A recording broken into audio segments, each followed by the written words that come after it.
The Benjamin Dixon Show is only possible with listener support. Go to www.patreon.com/The BPD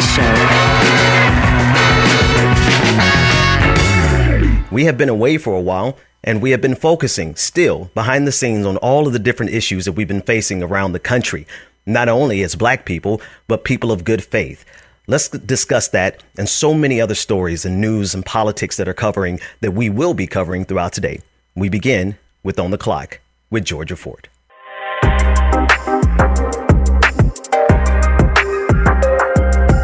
You know, we have all been following the trial of Kyle Rittenhouse, who killed 2 protesters and injured another in Kenosha, Wisconsin, after Jacob Blake was shot by police. And yesterday, we're hearing that the prosecution really had a turn of events. A key witness took the stand. That key witness happened to be the individual who survived the shooting of Kyle Rittenhouse.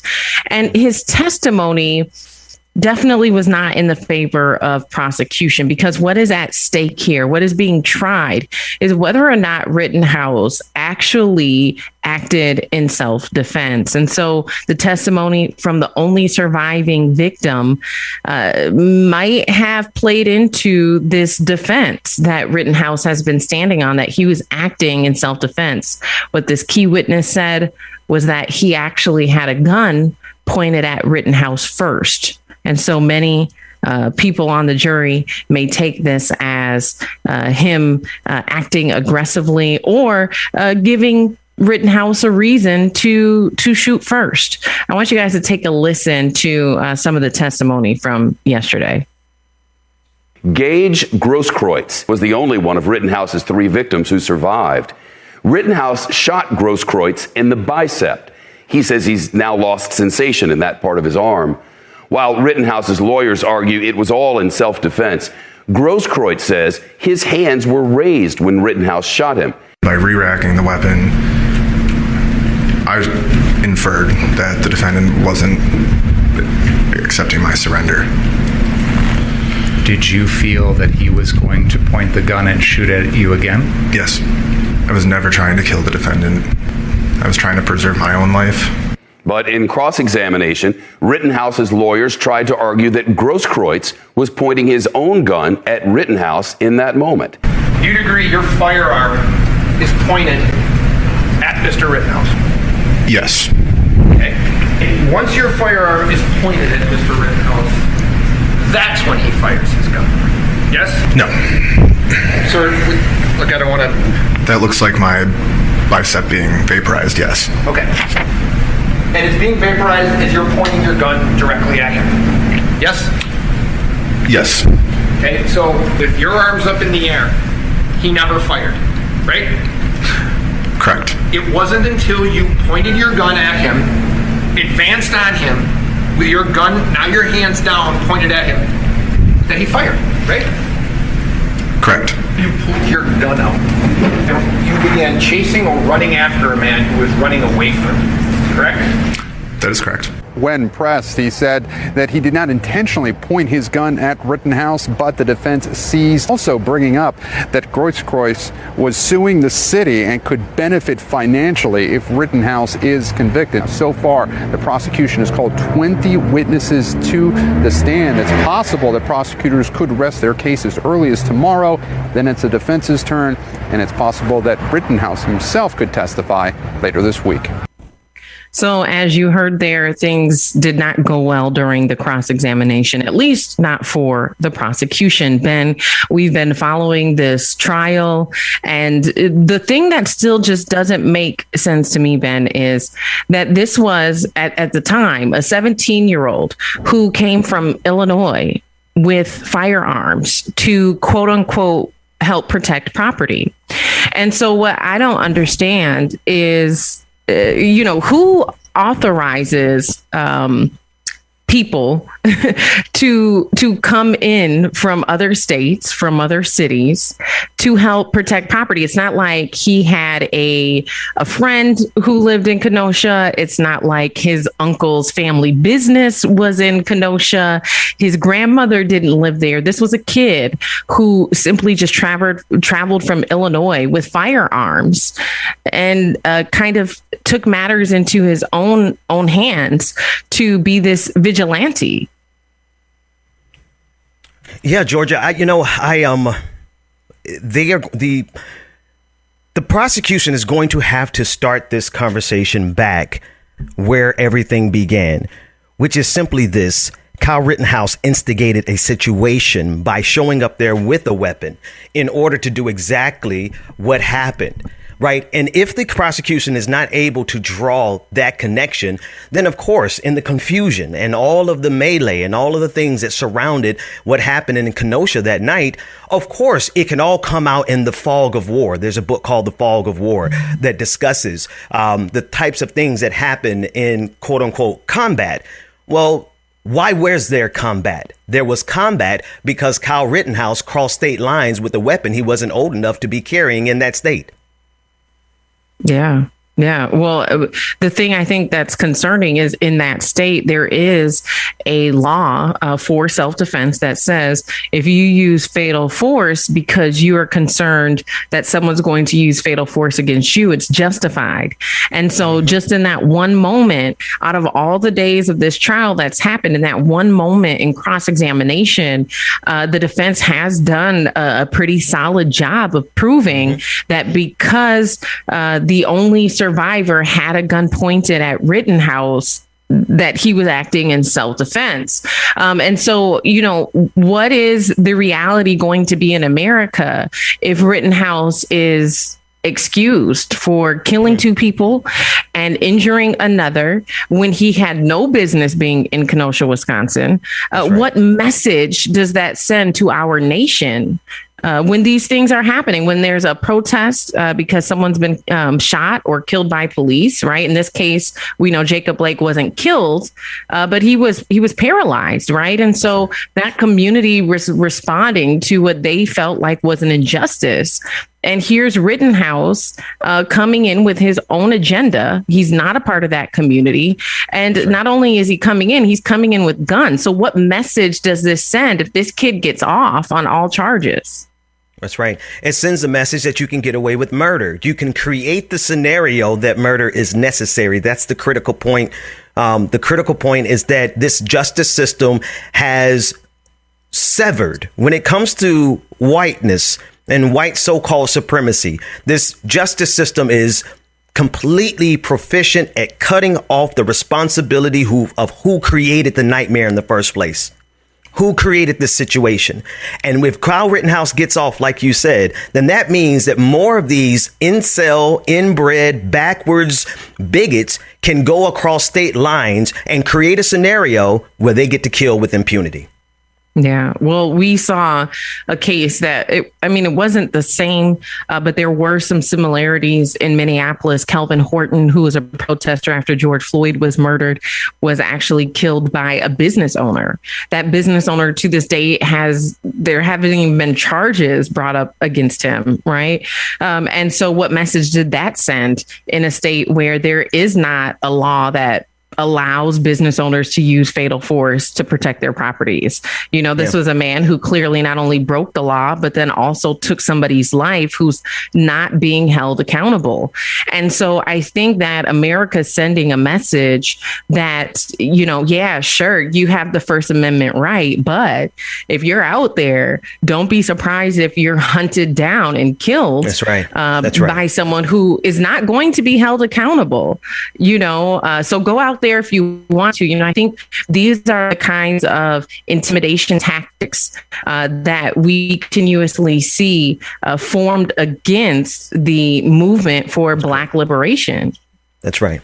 That's exactly right. And we see it happening time and time again, Georgia. We have too many examples of how lives are just completely disregarded when it compares to property. right? You have the right to go out and protest, right? But if anything happens that someone doesn't like, then that person has the right to cross state lines, like Kyle Rittenhouse. If something happens and property is destroyed, then your life can be taken, and that's the end of conversation. So this country is sending a very clear message. Property is as equal to the value of human life, if not greater. Yeah. Well, Ben, I know that you have been following a story this morning as well. Yeah, a couple of stories. We're looking at the January 6th Select Committee. They're considering some unorthodox or perhaps a blast from the past method of holding Steve Bannon and other people who are refusing to come testify. They're trying to find a way to get these people held in contempt of court directly, meaning that the sergeant of arms would be able to go and arrest these individuals. It's something from a throwback from past years. That said, I want us to take a listen to this clip, and I want us to really think about how much power these people really have, arrogance, the caucasity, to be able to look at the United States House of Representatives Select Committee and refuse to testify. And now the committee is trying to figure out how to get around that. Let's take a listen in. January 6th committee investigating the insurrection at the Capitol issued a fresh round of subpoenas today. The committee seeking both documents and testimony from 6 people. Bill Stepien, manager of former President Trump's failed re-election campaign. Jason Miller, the former Trump senior advisor. Angela McCallum, a former executive assistant to the Trump campaign. John Eastman, a lawyer for Mr. Trump, who wrote a memo about how to challenge the 2020 results. Michael Flynn, the former national security advisor, who reportedly attended an Oval Office meeting in December to discuss seizing voting machines.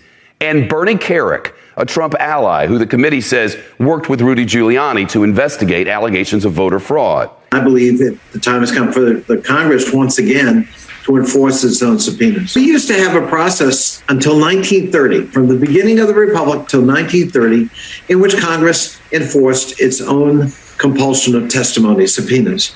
And that meant that if necessary, we sent the sergeant at arms or its equivalent and arrested people and detained them until they cooperated with the congressional subpoena. I think the Justice Department takes too long, and I think the courts take too long. It's a very long, torturous process, and meanwhile, we need to be getting things done in real time. People died because of the conspiracy that these people were involved in to overturn the election on January 6th. That was a dagger at the very heart of democracy itself.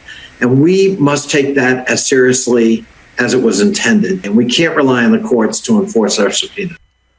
So, Georgia, as you can see, they're doing their best to make progress to find out and get to the bottom of January 6th. And of course, these individuals are refusing to testify, I would offer, because they know they're culpable. And so now the Select Committee is having to circumvent some of or rather go back to a throwback of the past and have the sergeant at arms directly arrest these individuals because they're refusing to testify before Congress. And this is another situation where I just feel like people are trying to wiggle out of being held accountable.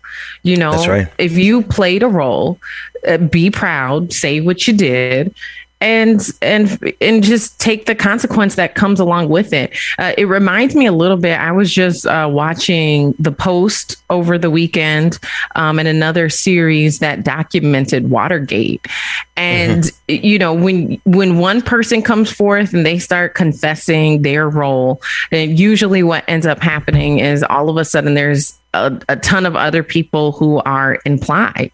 And, we have seen people who served in the military who were involved in January 6th. We've seen police officers who were involved in January 6th. We've seen politicians who were involved in January 6th. They all need to be held accountable. And there needs to be some serious consideration on whether or not the people who are serving in those kinds of professional roles should be allowed to continue to serve in those professional roles. That's right, Georgia. And it really does speak, quite frankly, to the ability in this country for powerful white men, particularly conservative men, to simply do as they see fit with impunity. I mean, just think about the implications of being able to plan and execute an attempted overthrow of this government and then just say, I'm not going to testify. Yeah. Yeah. And, I think there was this part in the Post where they said, this looks like a coup. And it brought me back to January 6th, because, there was a moment where President Nixon fired the attorney who was leading the investigation. They had asked for an independent investigation. He fired that attorney really for no good reason, because he was actually doing a good job and was going to start holding people accountable. Right. And so he fires the attorney, and they went in and staged a sit-in. And so, it was interesting to see that many decades ago what they considered a coup. And then now, having lived through January 6th, seeing what a real coup is. Right. Right. But, this process for justice has been long.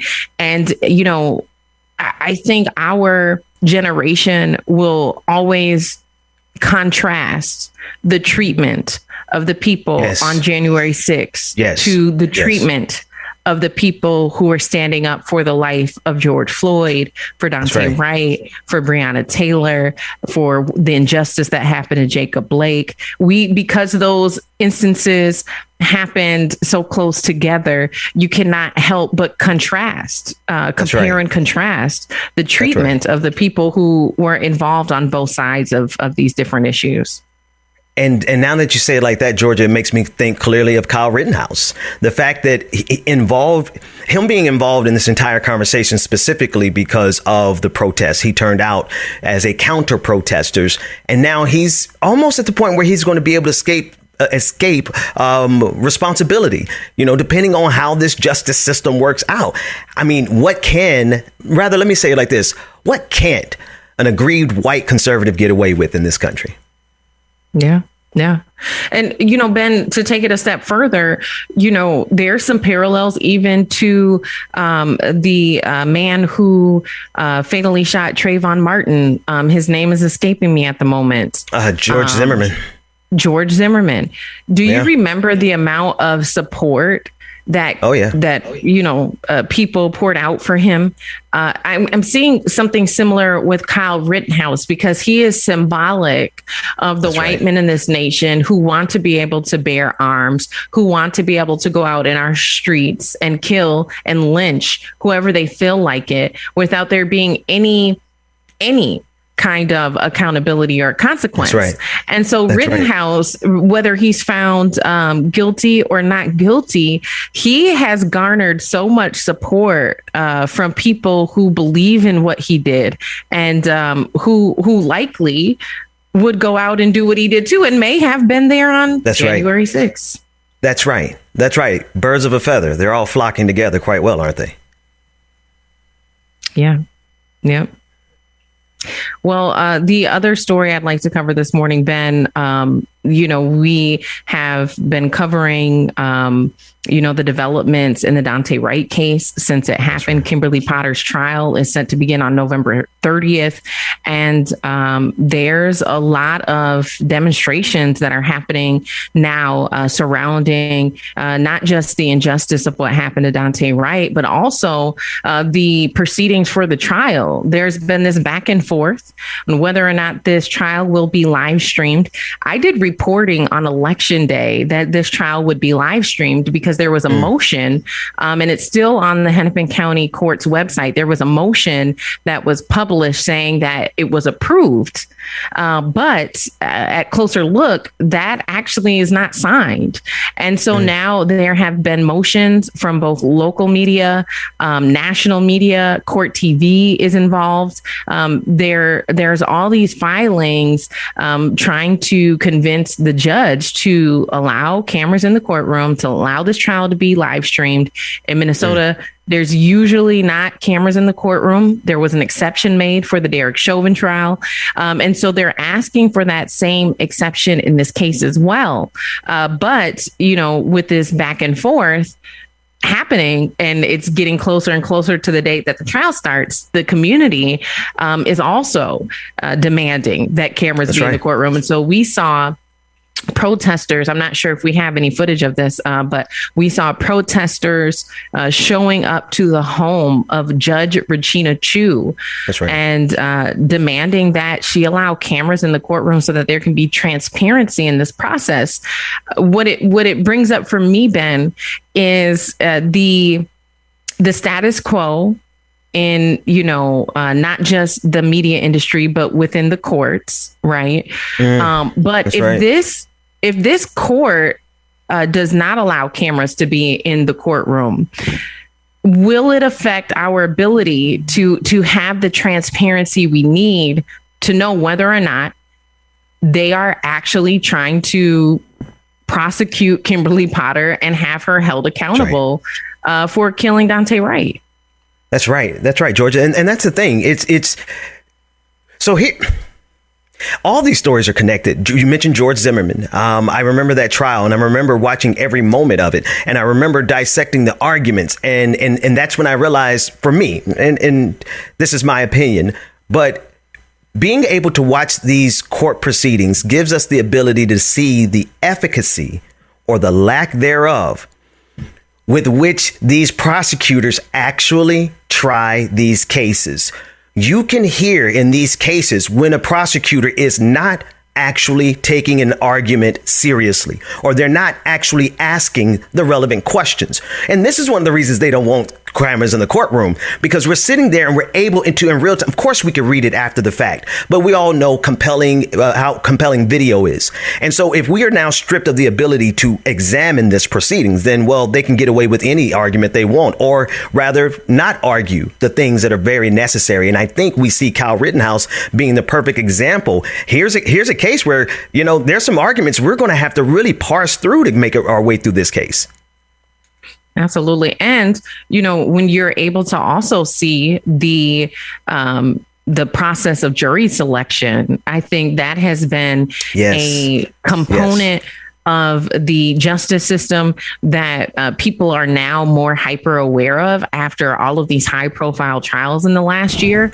And so when we're able to hear and see why some of the jurors are not allowed to serve, then you start to see that the jury selection project is very strategic. And it's something that is intentionally crafted by both the prosecution and the defense. I want you guys, it does look like we have some coverage here. I want you guys to take a look.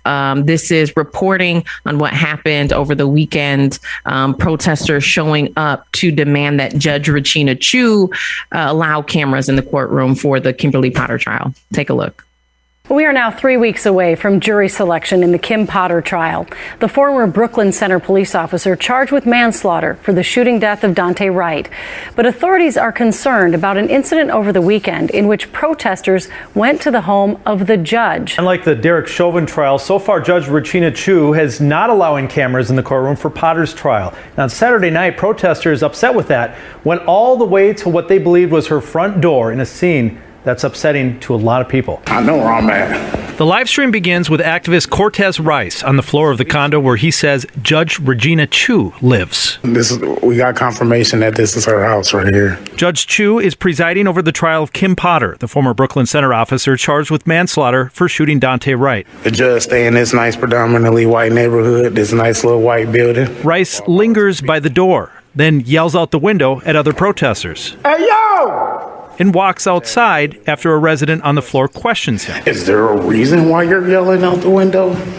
Yeah, to let the gang know we up in this bitch. Outside, Rice joins about 20 other protesters yelling for Judge Chu to allow cameras in the courtroom for the Potter trial. We need those cameras in that courtroom, lady! I understand the First Amendment. I understand that people have a right to protest. But you want to have a protest that's effective. And this is a monumentally stupid way to go about to express your opinion. Former Chief Judge of Hennepin County District Court Kevin Burke, now retired, says the tactic is ineffective because no judge would make a ruling out of intimidation for the obvious precedent it would set. Many people inside the condo called 911, and Minneapolis police are now looking into it.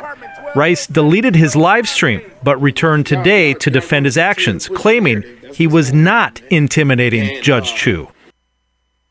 You know, one thing I would have loved to have seen with that coverage is an alternative viewpoint other than a retired white judge who felt like their tactics were stupid. I mean, he's entitled to his opinion, and that is definitely a side of the story. I think they should have balanced that out, though, you know. And so what this is, I just want to highlight here when I talk about changing the narrative, that this is some of the things that I'm pointing to, right? Because if you would have gotten a black judge or a black attorney, they may have had a different opinion. When you look at what has happened in the Twin Cities area, St. Paul, Minneapolis, Brooklyn Center, which is just a few miles away from Minneapolis, where Dante Wright was killed. When you look at what has happened in this community over the last, I would even say 10 years, Ben, because this includes what happened in Mark Clark, Philando Castile, you know, all of these high profile cases.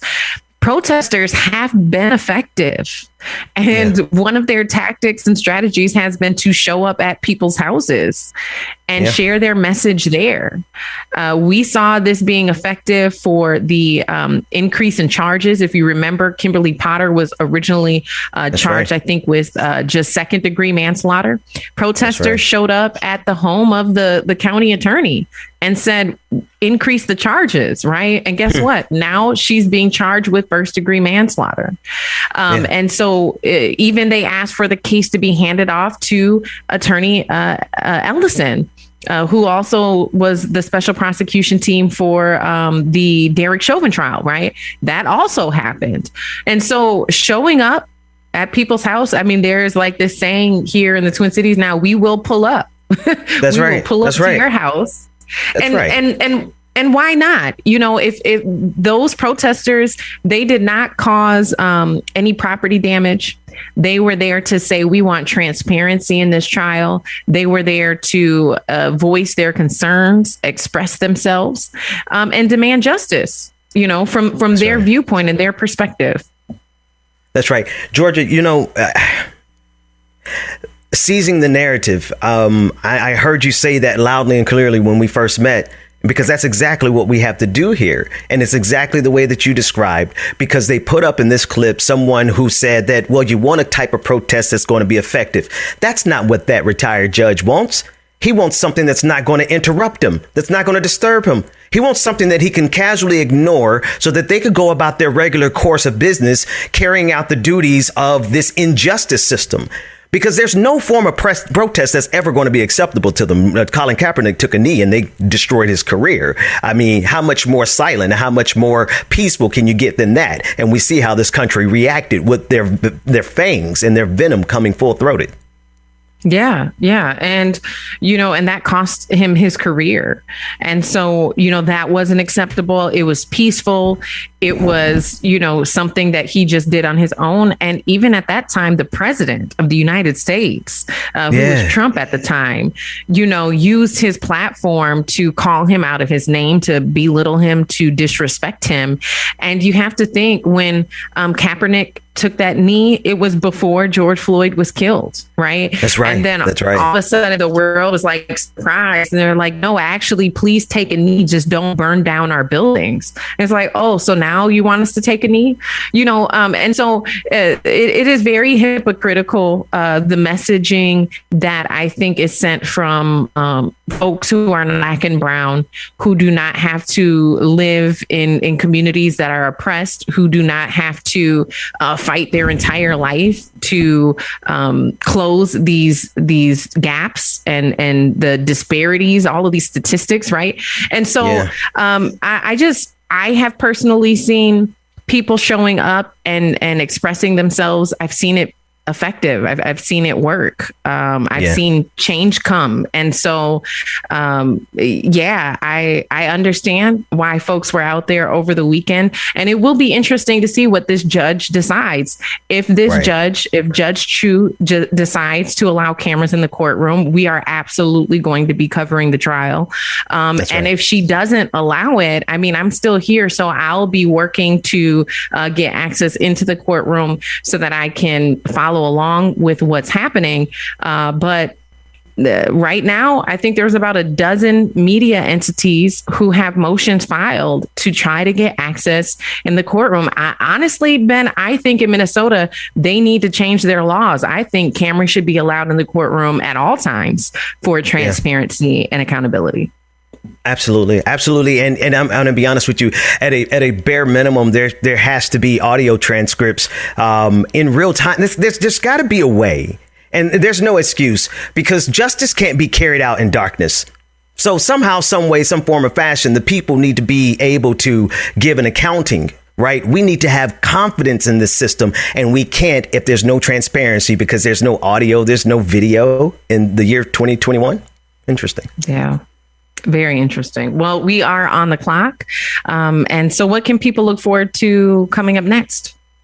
Georgia, we have a long rundown of stories that are happening. I'm really looking forward to the conversation that we're going to be having coming up with Like It or Not. They're just a couple of cultural issues. They're intersections that are happening with COVID-19. Black folks are being used as a tool by people who don't want us to get vaccinated. So we have to dig into that a little bit, because we need Black folks to get vaccinated, and we need Black folks' children to get vaccinated. Everybody, yes. But when we talk about the number of Black people, children who are living without their parents right now because of COVID-19, it is so urgent that we have this conversation, and we're going to have a full-throated conversation at 9 o'clock on Like It or Not.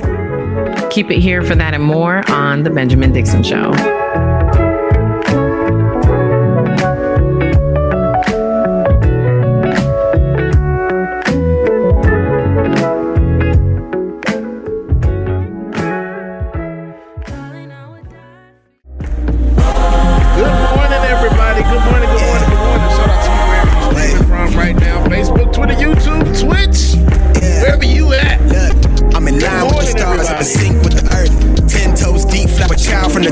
I never switch sides, like even when I die, I'ma ride for the squad, let her ties in the hearse.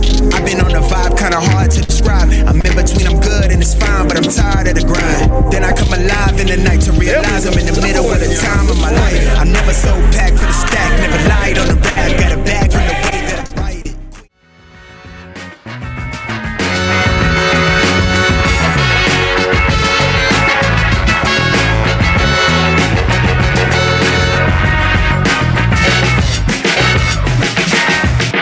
The Benjamin Dixon Show is only possible with listener support. Go to www.patreon.com/The BPD Show. Welcome back, everybody. It is Tuesday, November 9th, 2021. I'm here with my brother from another mother, DJ Exclusive. Actually, bro, that was actually funny. I giggled. I didn't see the damn ghost. Oh, Jesus. Look at him. Oh, Lord. Oh, my Lord, today. And my camera's tilted. Benjamin Dixon, y'all, is on camera, and then I heard that it's some technical difficulties over there, but it's okay. We got you for a few seconds being in school. I know, right? You only have me. You don't have me for a long time, but you have me for a good time, because my camera is going in and out. My camera is protesting. My camera doesn't want to work today. But I digress.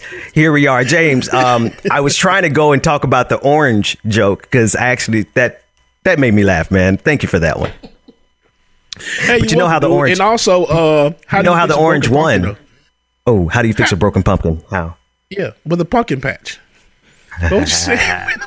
I was going to add on to it. How did the orange lost the race, but how did he end up winning? On appeal.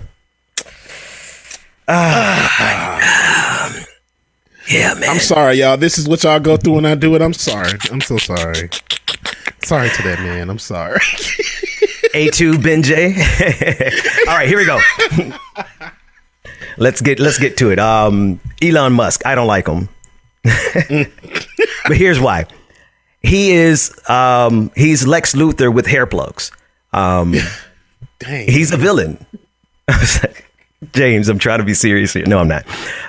Elon Musk is a villain, and that the people can't really see this is really mind-boggling, because we read so many comic books, James. Watch so many movies. We can clearly identify who the villains are in the movies. But Elon Musk, who wanted to institute, of course, if you don't know him, he is the founder of Tesla, SpaceX. He's the richest man on Earth right now. I think he's ahead of Jeff Bezos by a few tens of billions. Anyway, he's trying to get to Mars and all these kinds of things. But at the end of the day, Elon Musk,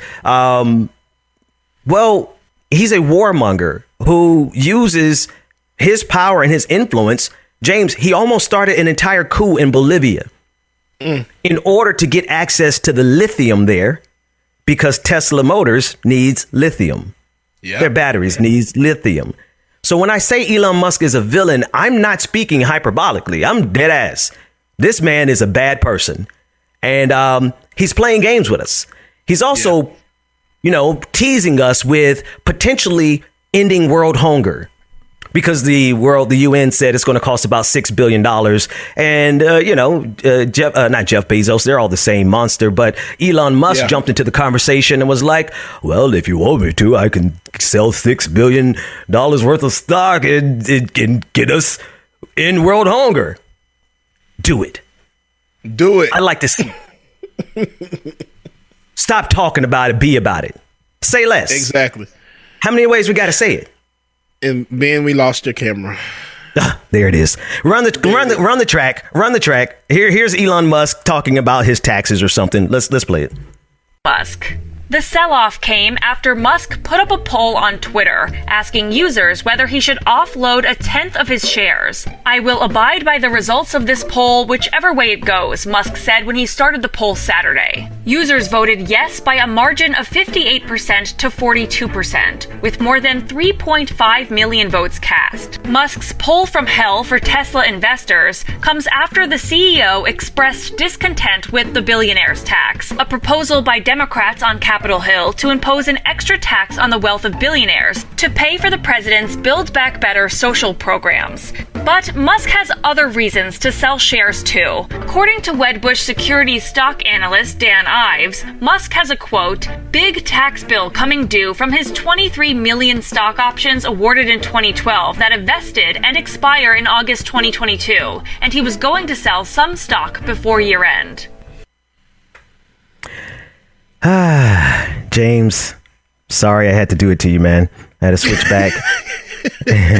It's okay. I'll let it pass this time because you were here. We understand that you have camera difficulty, so it's okay. Good to go. Elon Musk was going to sell those stocks anyway, man. He just did the world's freest publicity campaign on the. Elon Musk is a villain. That's all I got to say about it. Ben, you absolutely said it right. He is the modern day Lex Luthor. Everything that you said and everything that he's doing, he literally is Lex Luthor out here in these streets. With hair plugs. Yeah. Now, shout out to him for hair plugs, because I'm really wondering if I could grow my hair back. So I'm not going to knock on him too much, because he has enough money to go and get those $2,000 grafts. Every plug is like $2,000. I'm not making that kind of money. I haven't sold out like Jimmy Dore enough to actually make that kind of pitch. You know what I mean? I can't afford the hair plugs. I'm a little jealous of Elon Musk hair plugs, but he is nothing more than Lex Luthor with hair plugs, who wants to start a coup in Bolivia. A coup, which means there's a violent military overthrow of the government in exchange for what? Batteries for Teslas? I mean, Teslas are cool, but I don't want a coup for a Tesla. Do you, James? Absolutely not. It's not worth it. Yeah. So that said, we're going to be joined momentarily by Leon Yin. He's a friend of the show. He's been covering Amazon and Jeff Bezos. And he's actually been doing some coverage on our channel. He's been doing some research on our channel. We'll be joined by him momentarily to discuss all the work that he's doing in the tech industry. Because one of the things that we're fighting against, James, more than anything else, it's not just the bigotry that we're fighting the technology. And Elon Musk knows this. Jeff Bezos knows this. Mark Zuckerberg knows this. And they've cornered the markets respectively in technology because they know the revolution, all this stuff we're fighting against, man, it's the algorithm that's making it possible. Yes. So absolutely. And we're fighting against it all the time, man. It's like, it's just, we can't win for losing. So we'll be talking with Leon Yin about Amazon specifically, but the algorithm in general, because I'm going to be honest with you, man, it's a fight, and it's been a very difficult fight on our end for some time, because as you can see in our world, it's the easiest way for you to understand what we're fighting against in the algorithm is put up a video of you twerking. Anybody, and you're going to get 100,000 views. Put up a video of you talking about critical race theory, you're going to get 5 views. That's it. Right. That's all. 5 good views. With that being said, Ben's twerk video will be available soon on YouTube, patreon.com/like it or not, patreon.com/the BPD show. You can always find it there as well too. Listen, man, I'm working out my hips, bro. Listen, I've been doing some therapy and on my lower back and stuff. So I might actually do it. Patreon.com / the BPD show. Let's skip. I want to do one more quick video. If you guys could go to E1 from Right Wing Watch. This is Right Wing Pastor Shane Vaughn, who's claiming. Now this one is a little dense, and we're going to have to probably come back to it. But I just want to set this up because I want us to definitely come to it and talk about it. I want to take a look at something. So this story is Shane Vaughn. We've covered him on here. He's laying claim to something that's really weird, James. And if you allow me to just kind of set it up, he's claiming in this clip that the founding fathers, Thomas Jefferson, James Madison, George Washington, et cetera, those white men were actually descendants of the tribes of Israel. Okay, so here's what he's saying. He's saying every signer of the Declaration of Independence were descendants of the tribes of Israel. And it's kind of heavy when you really think of what he's trying to pull off here. There's a lot more to it, but I want us to hear him say it first. And then we're gonna do a hard cut and go to Leon and talk to him in a minute. But I want y'all to hear this and just let it sit in you, the kind of madness that we're actually up against. Let's run this clip of Pastor Shane Vaughn. Every signer of the Declaration of Independence were descendants of the tribes of Israel. We can trace it. We know it. And here's the thing you've got to understand about Israel. Most people think of Israel, when you say the word Israel, they think of Jews. I was a doctor of theology. I was the youngest ordained evangelist in America at 14 years old. Wow. I've lived for the Lord my whole life. And I was dumb as a box of rocks and didn't know it at 40 years old, because I thought that a Jew meant Israel and an Israel meant Jew, until I started studying my Bible and I found out that the first mention of the word Jew in the Bible is them fighting against Israel. At one time, they were one nation. King Solomon died. King Jeroboam, King Rehoboam, there was a split. The Jews, the tribe of Judah, stayed in Jerusalem. They kept the Sabbath. That's why they're still out. James, it goes on for another minute. I wanted to play that much of it because I really want people to tune in for the rest of that conversation, because this man, it's really wild how these people can claim to be so pro-Jewish and pro-Israel, and they carry some of the most anti-Semitic stuff I've ever heard in my life. And that's not just the whole of it. I mean, there's just all kind of twisted things. I want to wait for Rebecca to get in so we could dig in it, not only for political purposes, but also from the religious perspective. perspective. That said, I want to bring on friend of the show, Leon Yin. He is a data journalist with The Markup. Last year, Leon and Adrian Jeffries published an investigation that found Google gave itself 41% of real estate on search engines. Now they've done a similar study on Amazon. Leon, thank you so much for joining us. How are you today? It's great to be back. Good morning. Good morning. The pleasure is always ours. Tell us about the study that you're working on with Amazon and how it intersects with your study for Google. Right. So last year, my partner, Adrian Jeffries, as you mentioned, we want to know how much of the page Google was giving itself. So we scraped a bunch of searches and developed a methodology of doing that. And then in the year since, we've been trying to do the same with Amazon.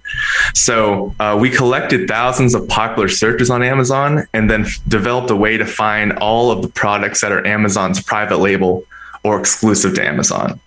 So we collected thousands of searches there. And what we found is that these products have a advantage in search. So they're often placed in front of competitors who have better star ratings and more reviews. So they seem like they're superior products, but Amazon places their own first.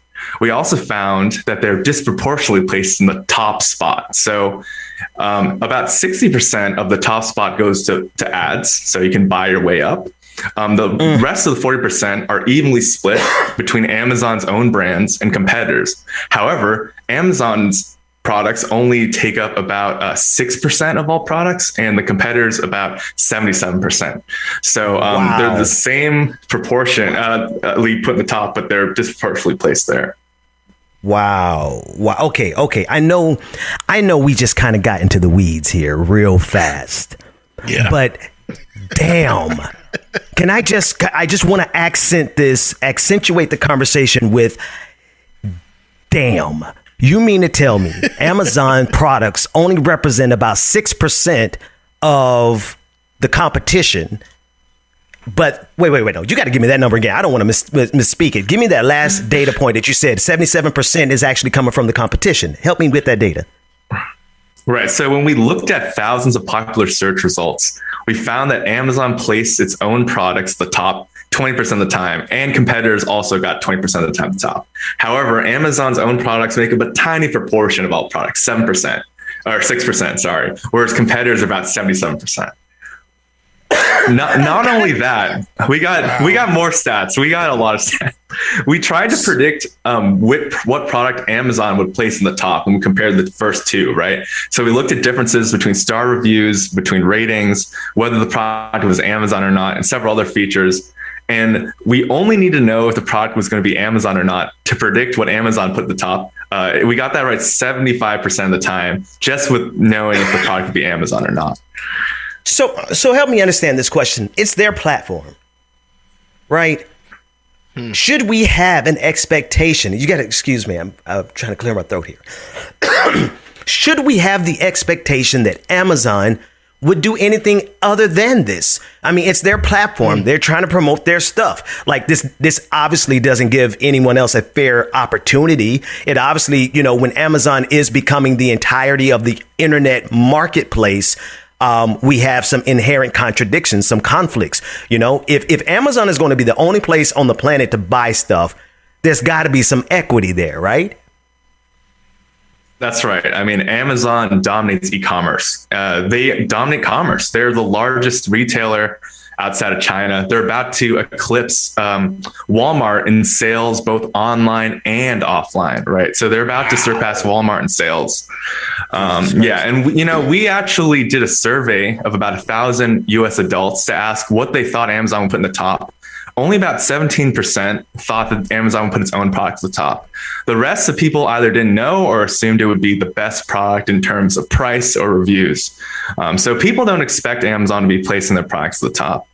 And this is why I think Congress is putting in these bills about big tech and self-preferencing, because Amazon dominates the e-commerce market. If you are a retailer and you want to sell online, you have to do through Amazon. I think 9 out of 10 sales, I believe, for e-commerce are through Amazon or something like that. I need to check that, but it's quite proportional. Yeah. And we talked to sellers too. So we didn't just crunch the numbers, but we talked to sellers. We met sellers who spent tens of thousands of dollars a month on ads just to put their product highly on search. That's but then right. Amazon will come in and create their own product and it'll immediately rank highly in search. So all that money and the work to like you do SEO and get reviews doesn't really matter when you're competing with Amazon. It doesn't matter because they own the entire thing. Go ahead, James. I'm back. Right. I was about to say it makes sense because unfortunately I still buy certain things off Amazon, and with certain products, especially some of like, let's say speaker equipment, headphones or anything else, they always put those brands at the top. And you think that, okay, it's the Amazon choice or Amazon preferred. It must be a better buy. 9 times out of 10, it is not at all. So this is crazy just to know that, because my thought process was Amazon products, so they're at the top, then this must be a better product to use. And let me go ahead and try it. But most times I skip right past it. Yeah. James, you nailed it, man, because when whatever shows up at the top of the search engine wins.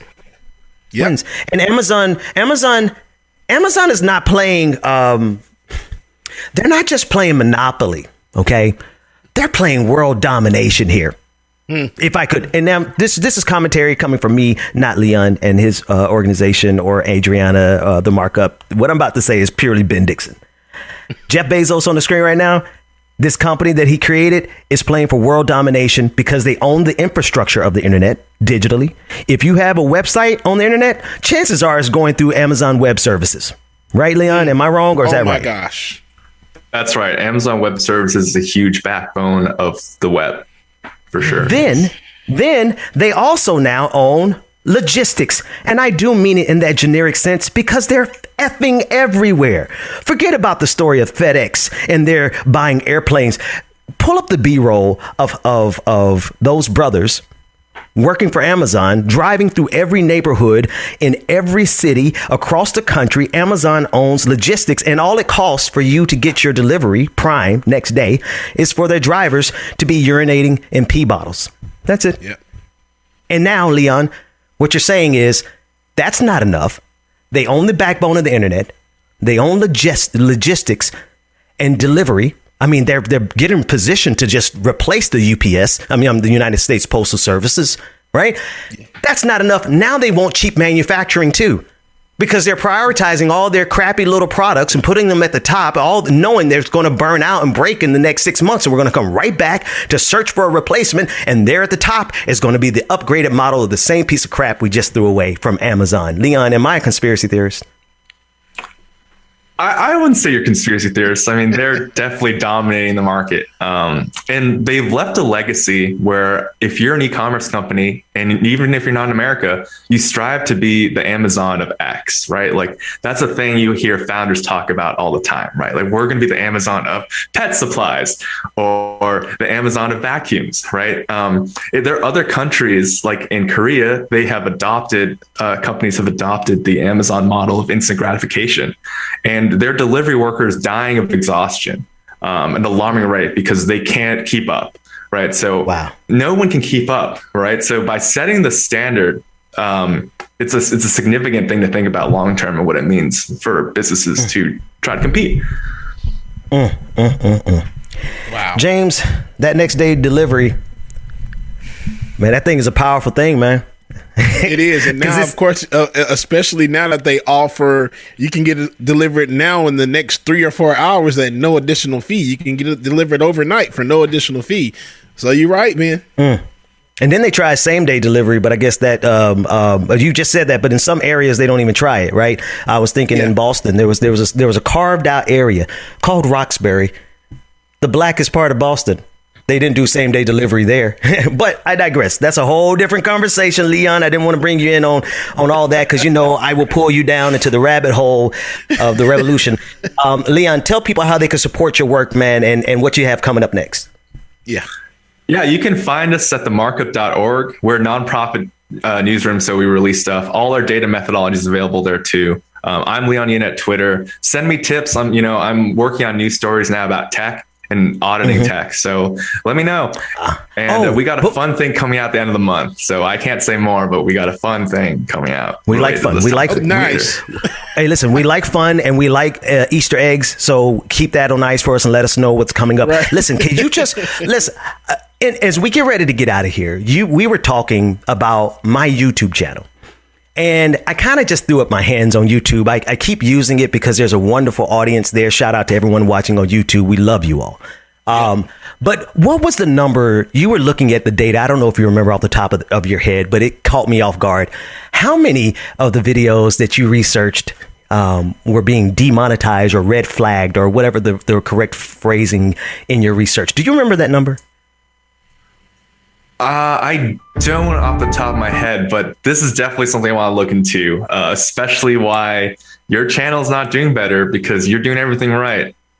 I think you and told I'm not just me pandering there. No. Well, thank you. If we appreciate it. We try to make it do what it do, baby. That's all. But I remember you saying somewhere around 70% of our videos were flagged by That's YouTube. right. I looked at your videos and saw how many were, I think, age restricted, and it looked like it was about 7 out of 10 of the last 100 were not considered appropriate for all ages. 7 out of 10.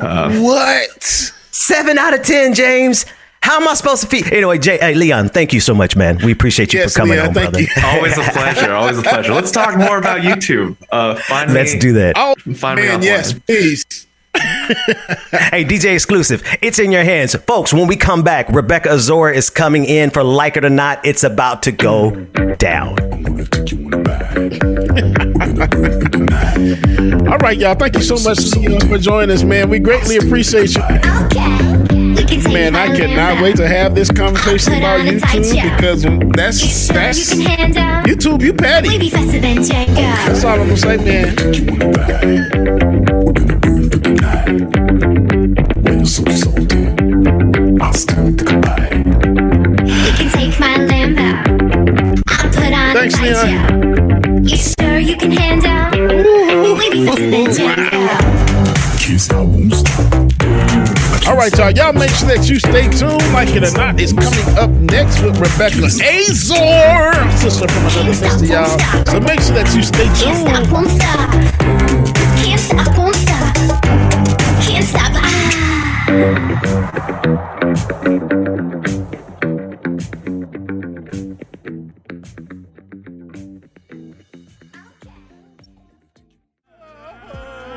It's starting now.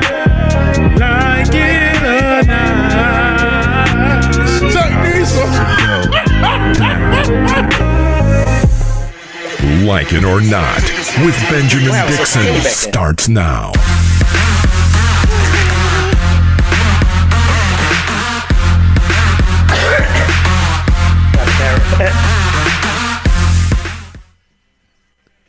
Good morning, people.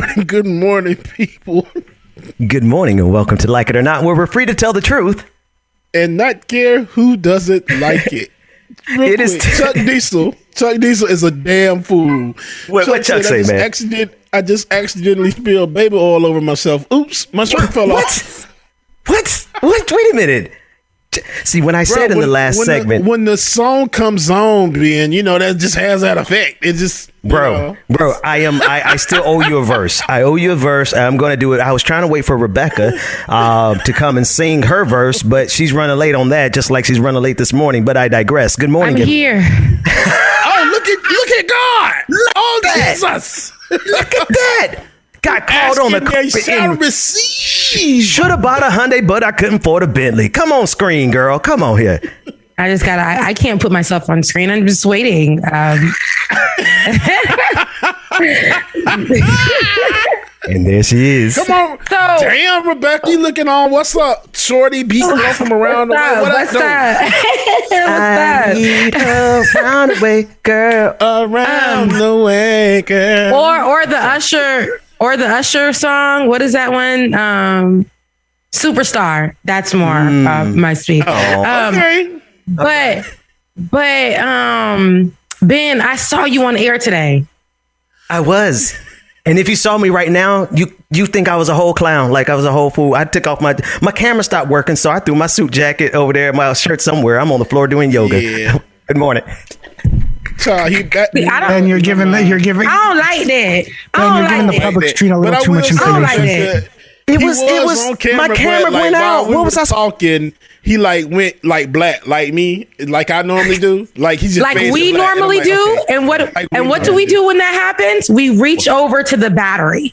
Okay. No. This is a wiring thing. He changed his rig. He made the mistake of moving. I know that's your best friend. No. I'm annoyed that he moved the damn laptop.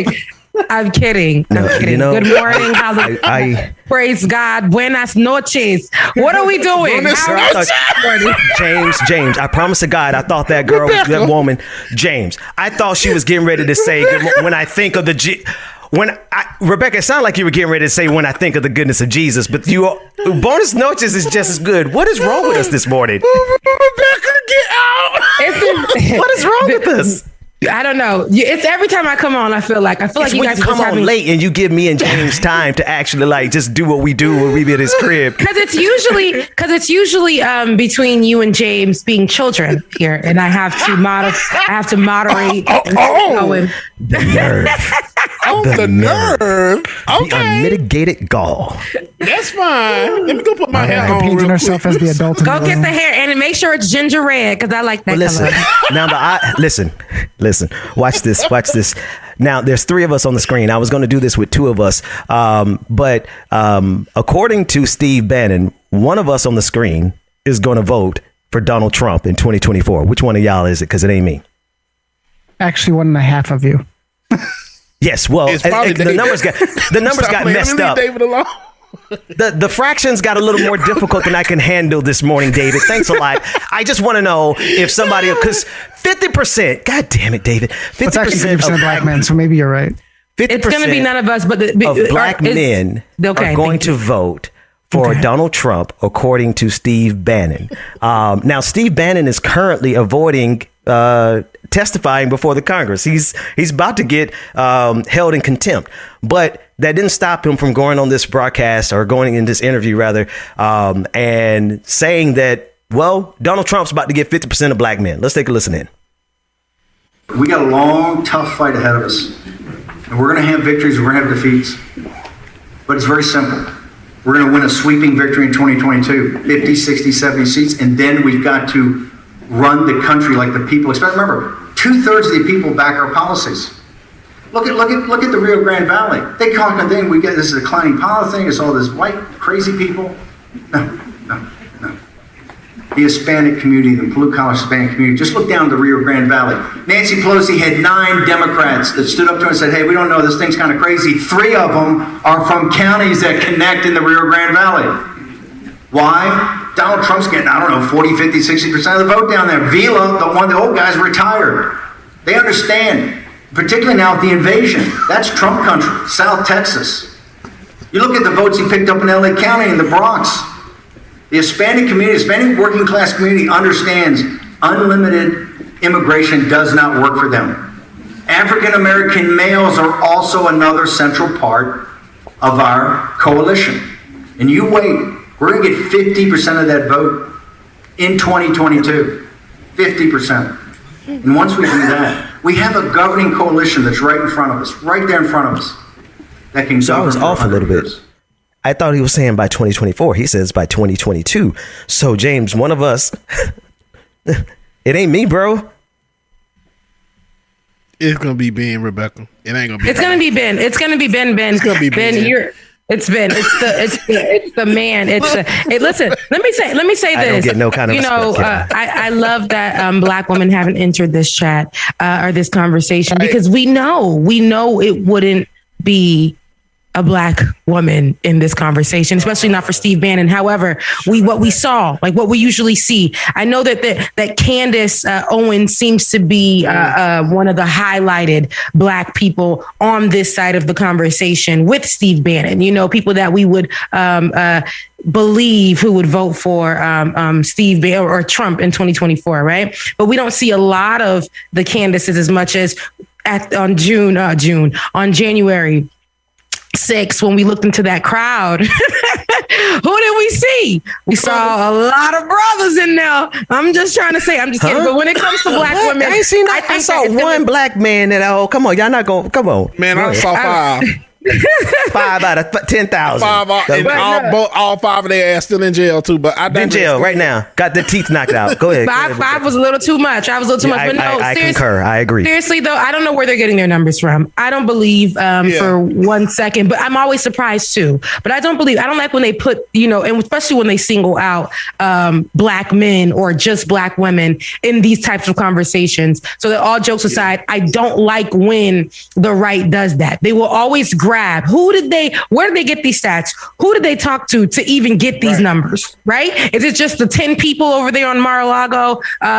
Is it the people from the richer parts of New York, or is it the people who are still in business with Donald Trump who look like us? Who did you talk to? Who did you speak with? Where did these numbers come from? And you can't trust the Trump administration or people who support him. Why? Why do I say this? Because if we look at how many times the Trump administration had lied, remember there was a whole thing about how many times this man has lied and his administration. And we know Steve Bannon can't be trusted. So why would we even believe anything that he's saying or that administration? And why would we make it something other than why would we put them in the conversation when it comes to black people and our voting? They're the ones taking it away from us. But go ahead, Bubba. I'm sorry. Oh, I was going to say somebody in the chat room said it right. And I'm like, even if he would do this, I'm still not going to vote for this man because I remember what happened the last term. So hell no. Yeah. But if he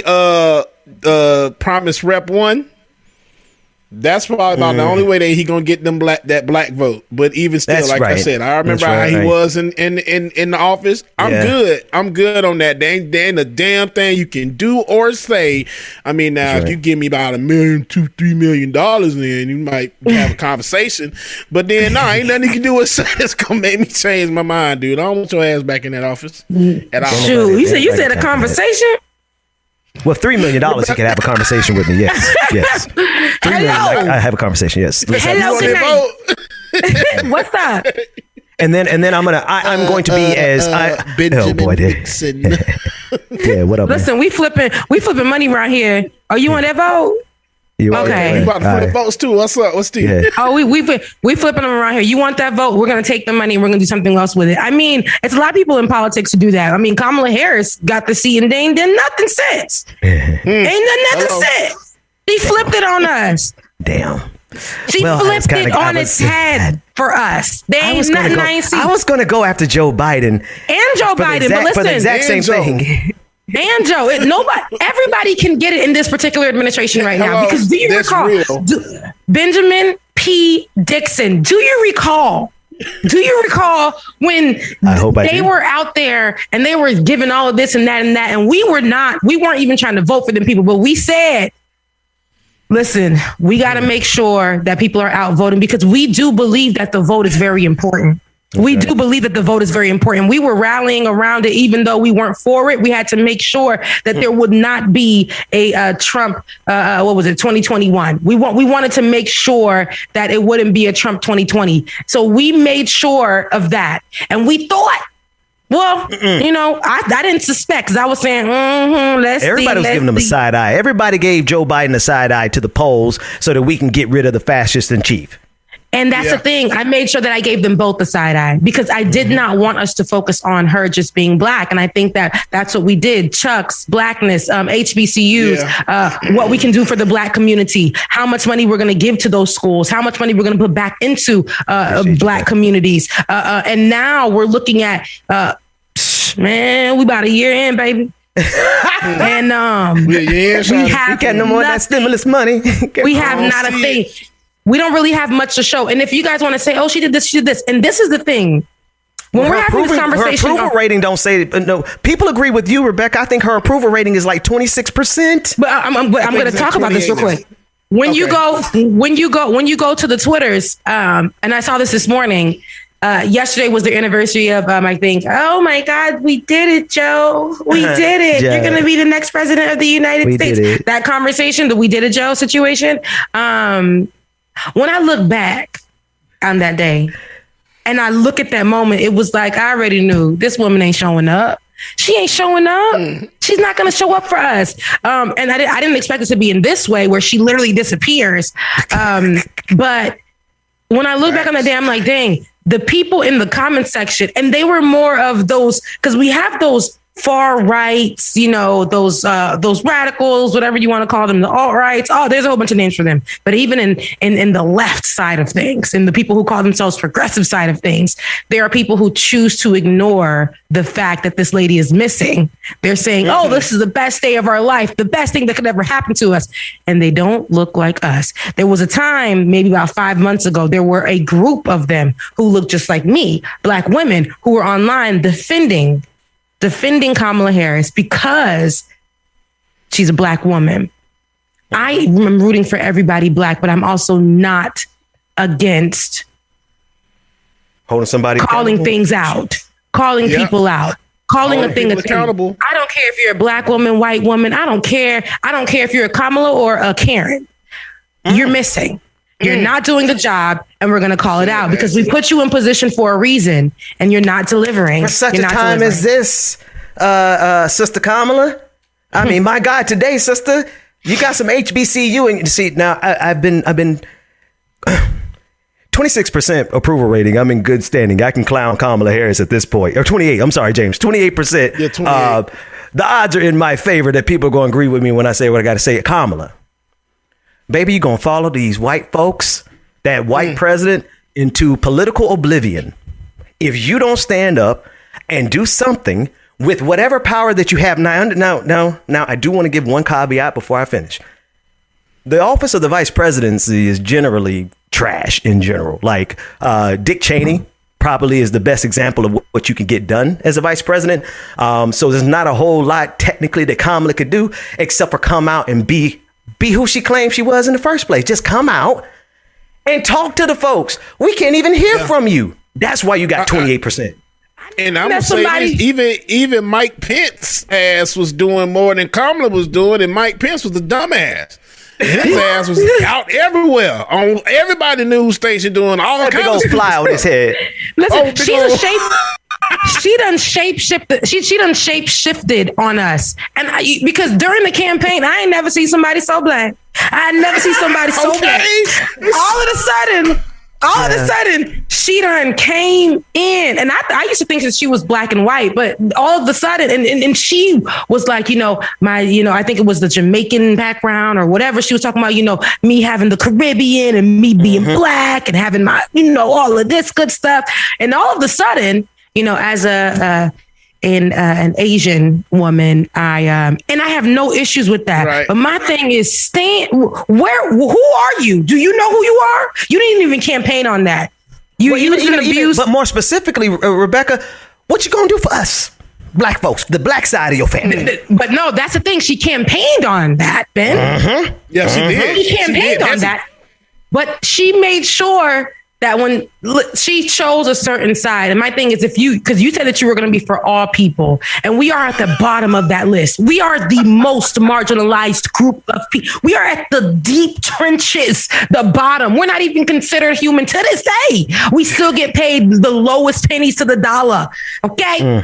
In the workspace. Come on, sis, where you at? You went to Howard U. What are we saying? Are we saying anything about what's happening? There's so many issues that have come across your desk, across this nation, and you ain't done nothing. I got a problem with that. And the reason I got a problem with that is because you and Joe Biden coerced us. And y'all can fight me in the chat if y'all want to. Y'all could fight me in the chat if y'all want to. Listen, I woke up, didn't do my hair. I'm ready. It was violence. You and Kamala and Joe Biden coerced us, if I'm saying that word correctly. They literally, because I know Ben is over there like, you got it. You got a word in you. Go preach. But they don't. Hey, y'all. No. Wait. Tunde. What's up? Well, I was just gonna say, y'all ever start saying a word and then you just look at everybody else. It sounds wrong. Did I say that right? That's what Rebecca did. It sounds completely wrong. I'm like, is that a word? Rebecca, I don't care how you said the word. You were getting ready to say a word, sis. Say what you were about to say. So they coerced us to vote for them. And the fact that Joe Biden thought that bringing in a person of color, because we got to call her a person of color since she, she's a shapeshifter.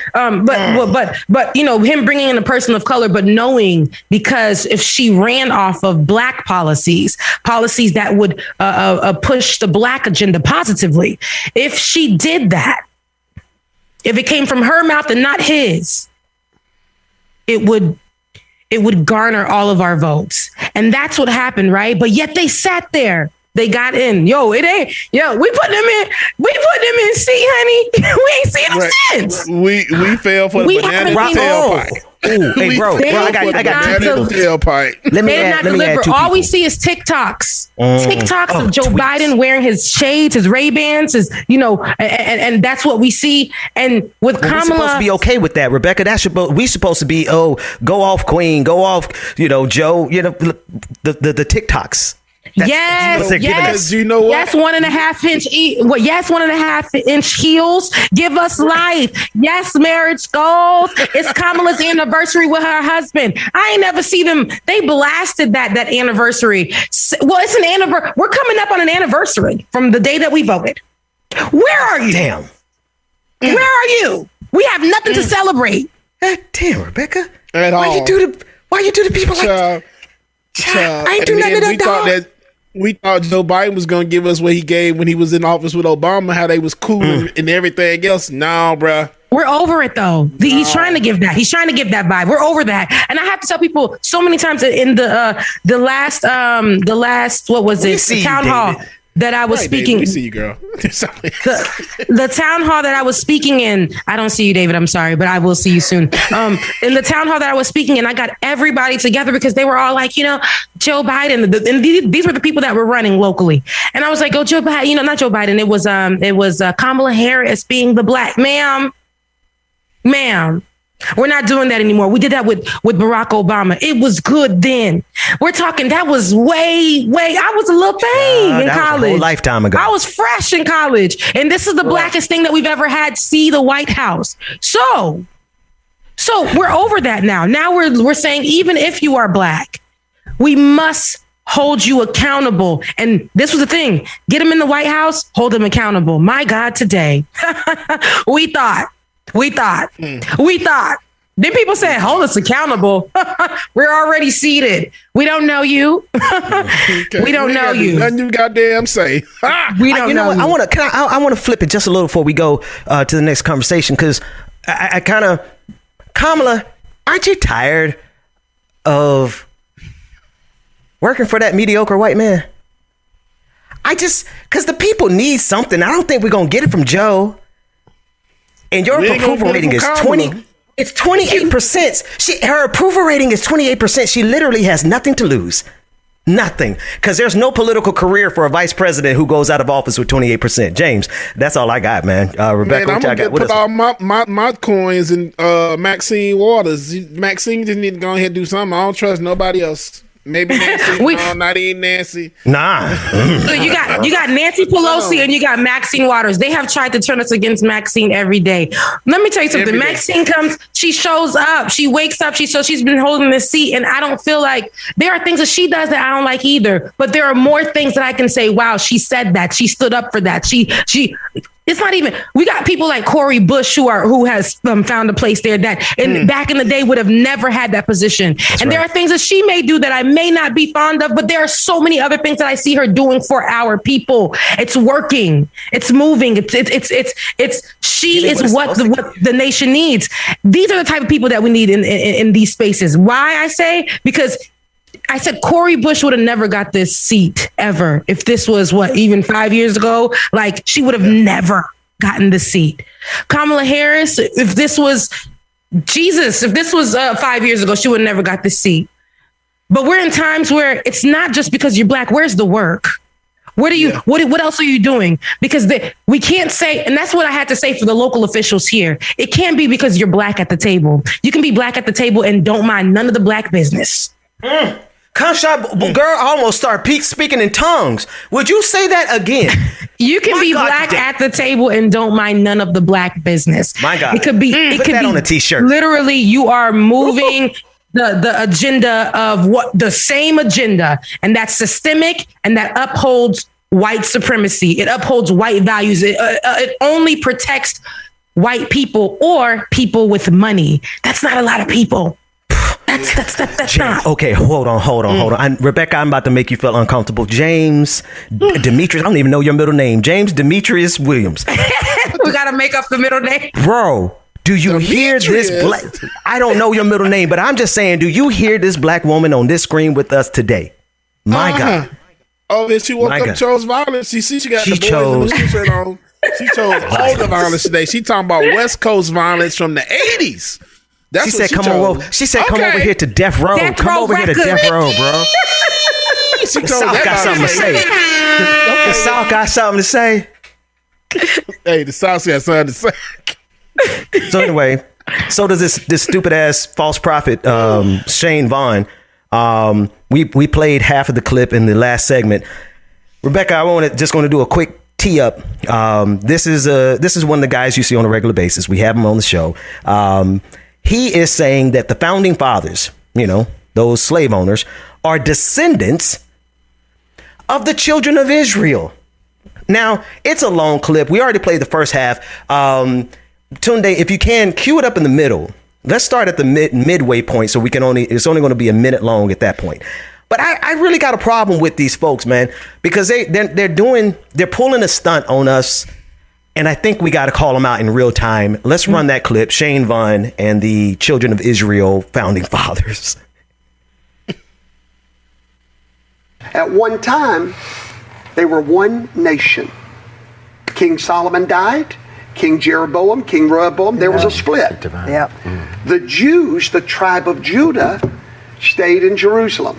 They kept the Sabbath. That's why they're still identifiable. They kept the Sabbath. That kept them identifiable for these thousands of years. However, there was 10 tribes that went to the north with King Rehoboam in rebellion. Those tribes crossed over the Caucasian mountains. They were captivated by the Germans. Where they wound up at was the Great British Isles, because the prophecy was that they would go to the Isles of the Sea. And from there, we find those tribes making their way to the United States. Every signer of our Declaration of Independence, every one of them were descendants of the tribes of Israel. America was a church before she was a nation. America. And how's your fool in gonna separate church from the state when we were born as a church? America was a church before it was a nation. America didn't belong to y'all before it was the American nation. I just gotta leave that where it's at, baby. It's just stolen land, baby. It's stolen culture. It was not a church. Y'all need me in the back. Oh Lord. So setting aside, I'm going to ask Pastor Anthony Galloway to come on Friday to help me break this down in terms of the theology. I can tell you this: there's no record of the Northern Kingdom crossing over the Caucasus Mountains. Man, come on!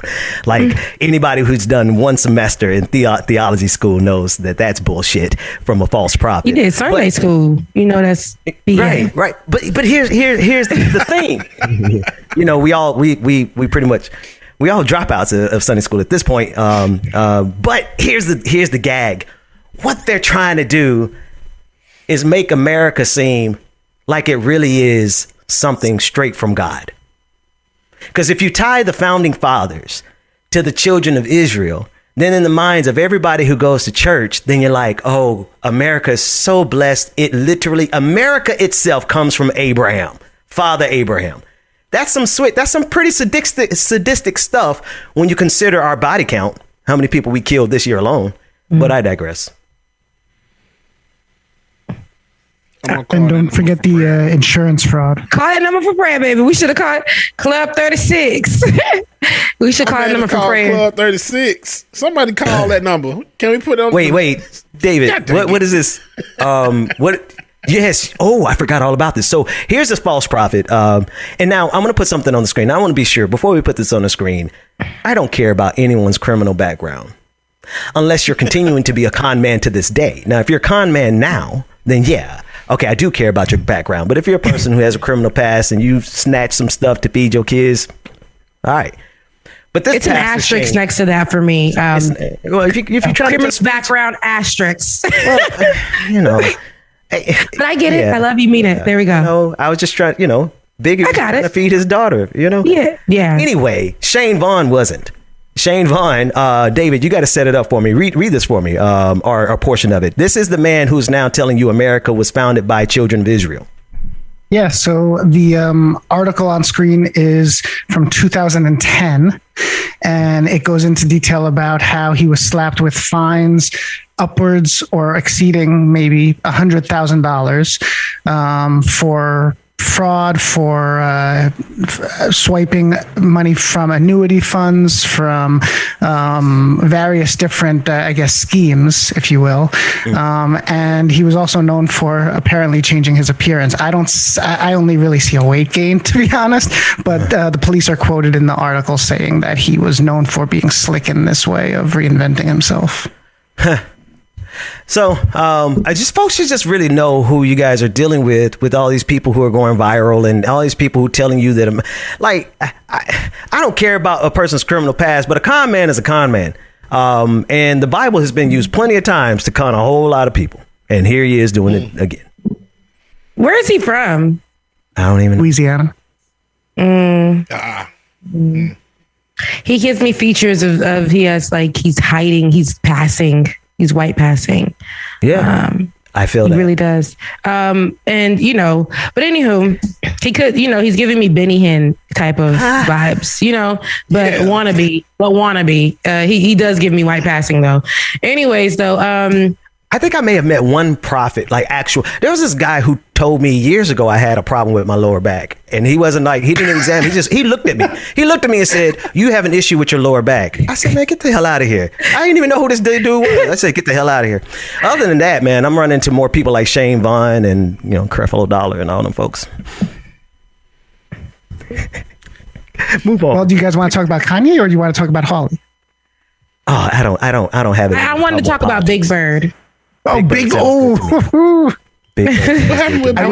wish I had the content on it, but go for it. Okay, so Sesame Street, Big Bird had tweeted out. This is from Sesame Street, and I'm not saying this to be funny. This is actually something that happened in the last few days, last couple of days.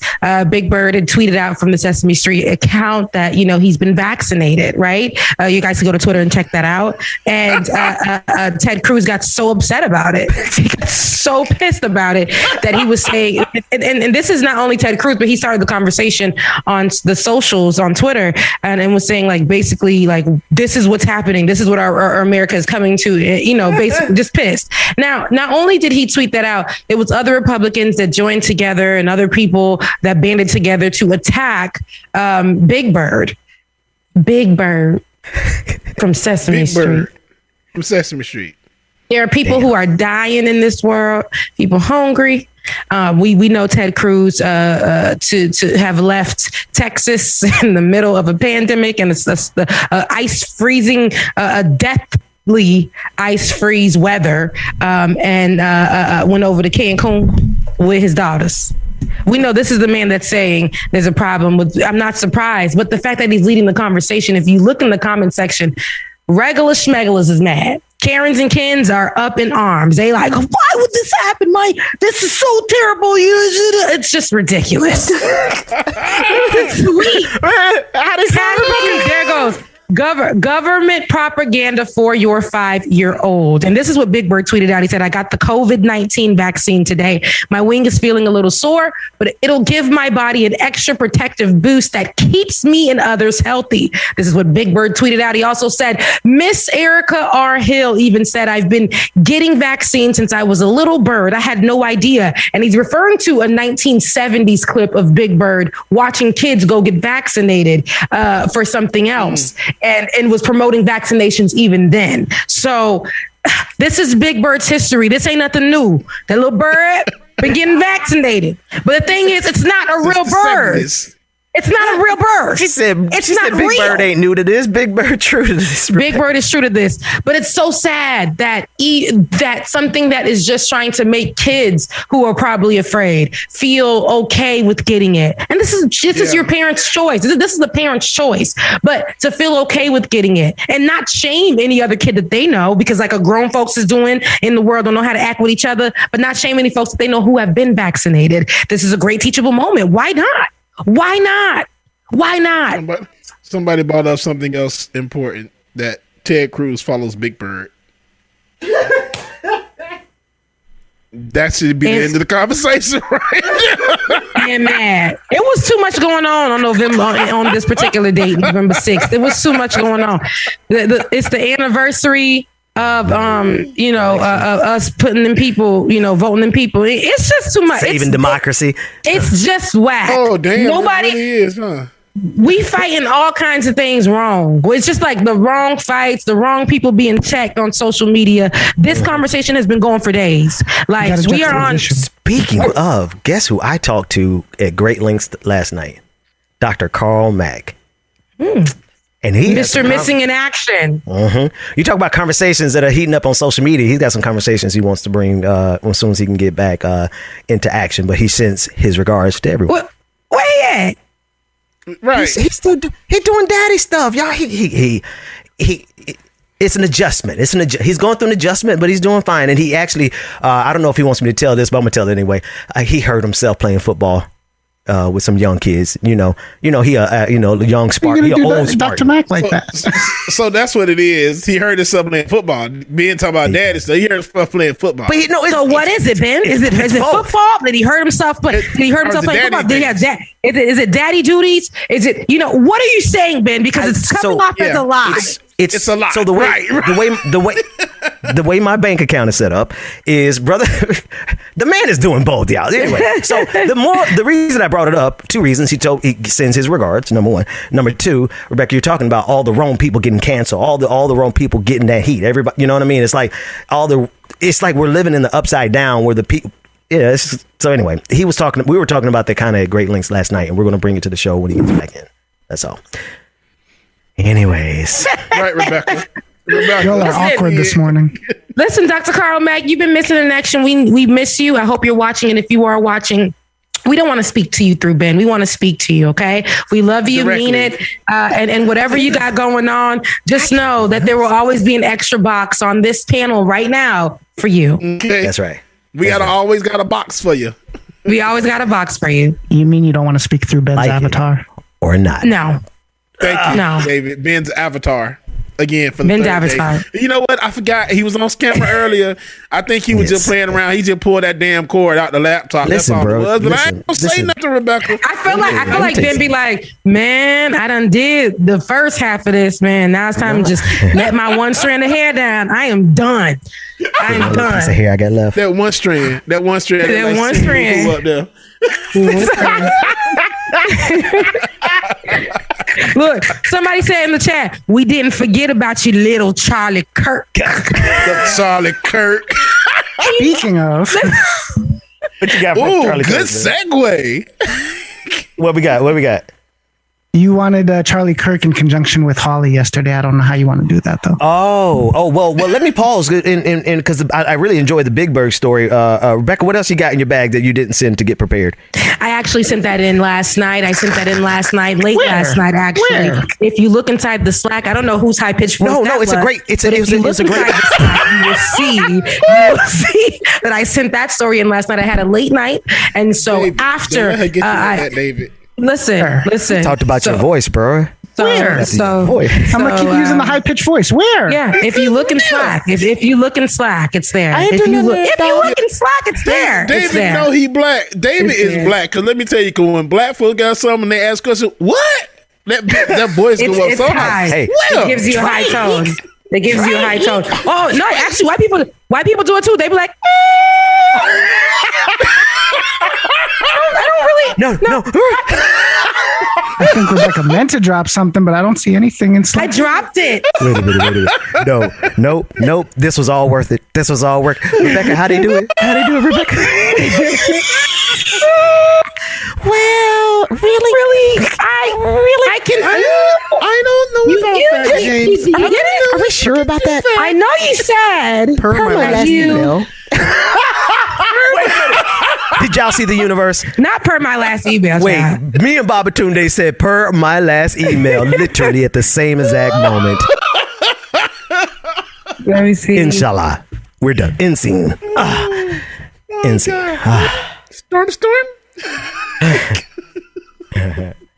Yeah. Josh Hawley thinks you need to stop watching porn. No, dead ass. Run a clip. No, he does. David, it's not in there. It's not in there. Yeah. Josh Hawley. I know. Okay. Josh Hawley thinks that you need to be a better man and not watch porn. Here we go. What's a man to you? Paint a picture. What's a man? Well, a man is a father, a man is a husband, a man is somebody who takes responsibility. As conservatives, we've got to call men back to responsibility. We've got to say that spending your time not working, and we have more and more men who are not working, spending your time on video games, spending your time watching porn online while doing nothing is not good for you, your family, or this country. So a viewer's watching this and they're thinking, really? What the liberals are doing are going to push me to watch Pornhub more or play Donkey Kong more? Do you mean that literally? Well, what I mean literally is that I think the liberal attack, the left-wing attack on manhood says to men, you're part of the problem. It says that your masculinity is inherently problematic. It's inherently oppressive. Generally, I just got to.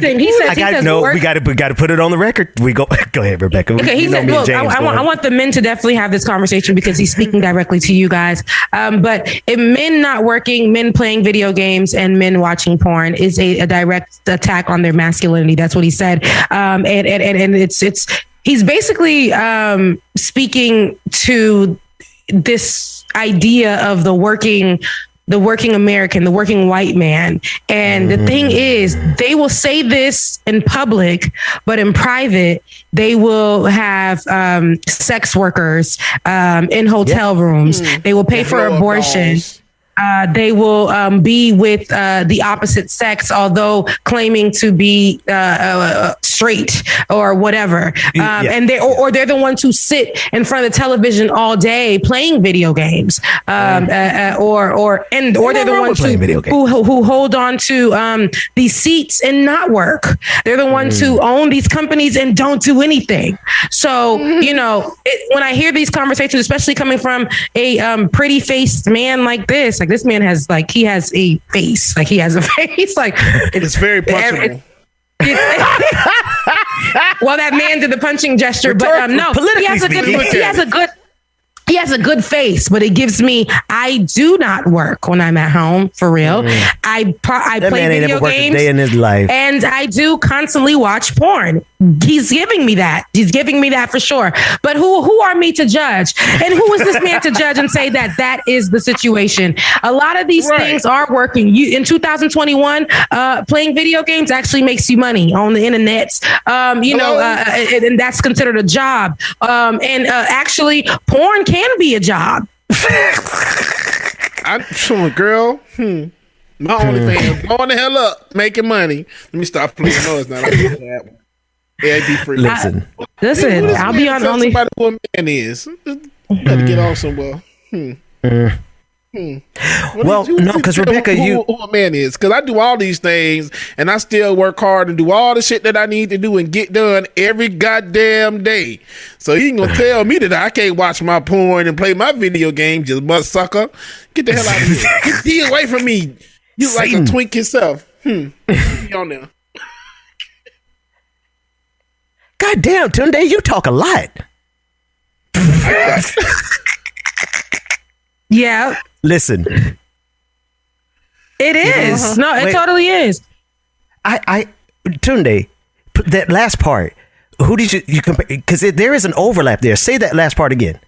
Yes, it's basically just a Jordan Peterson thing where basically you're just telling people to just do just normal stuff. Clean your room, like get up and make your bed, your shirt. It's like all right, and then people like idolize these people for saying very just basic things.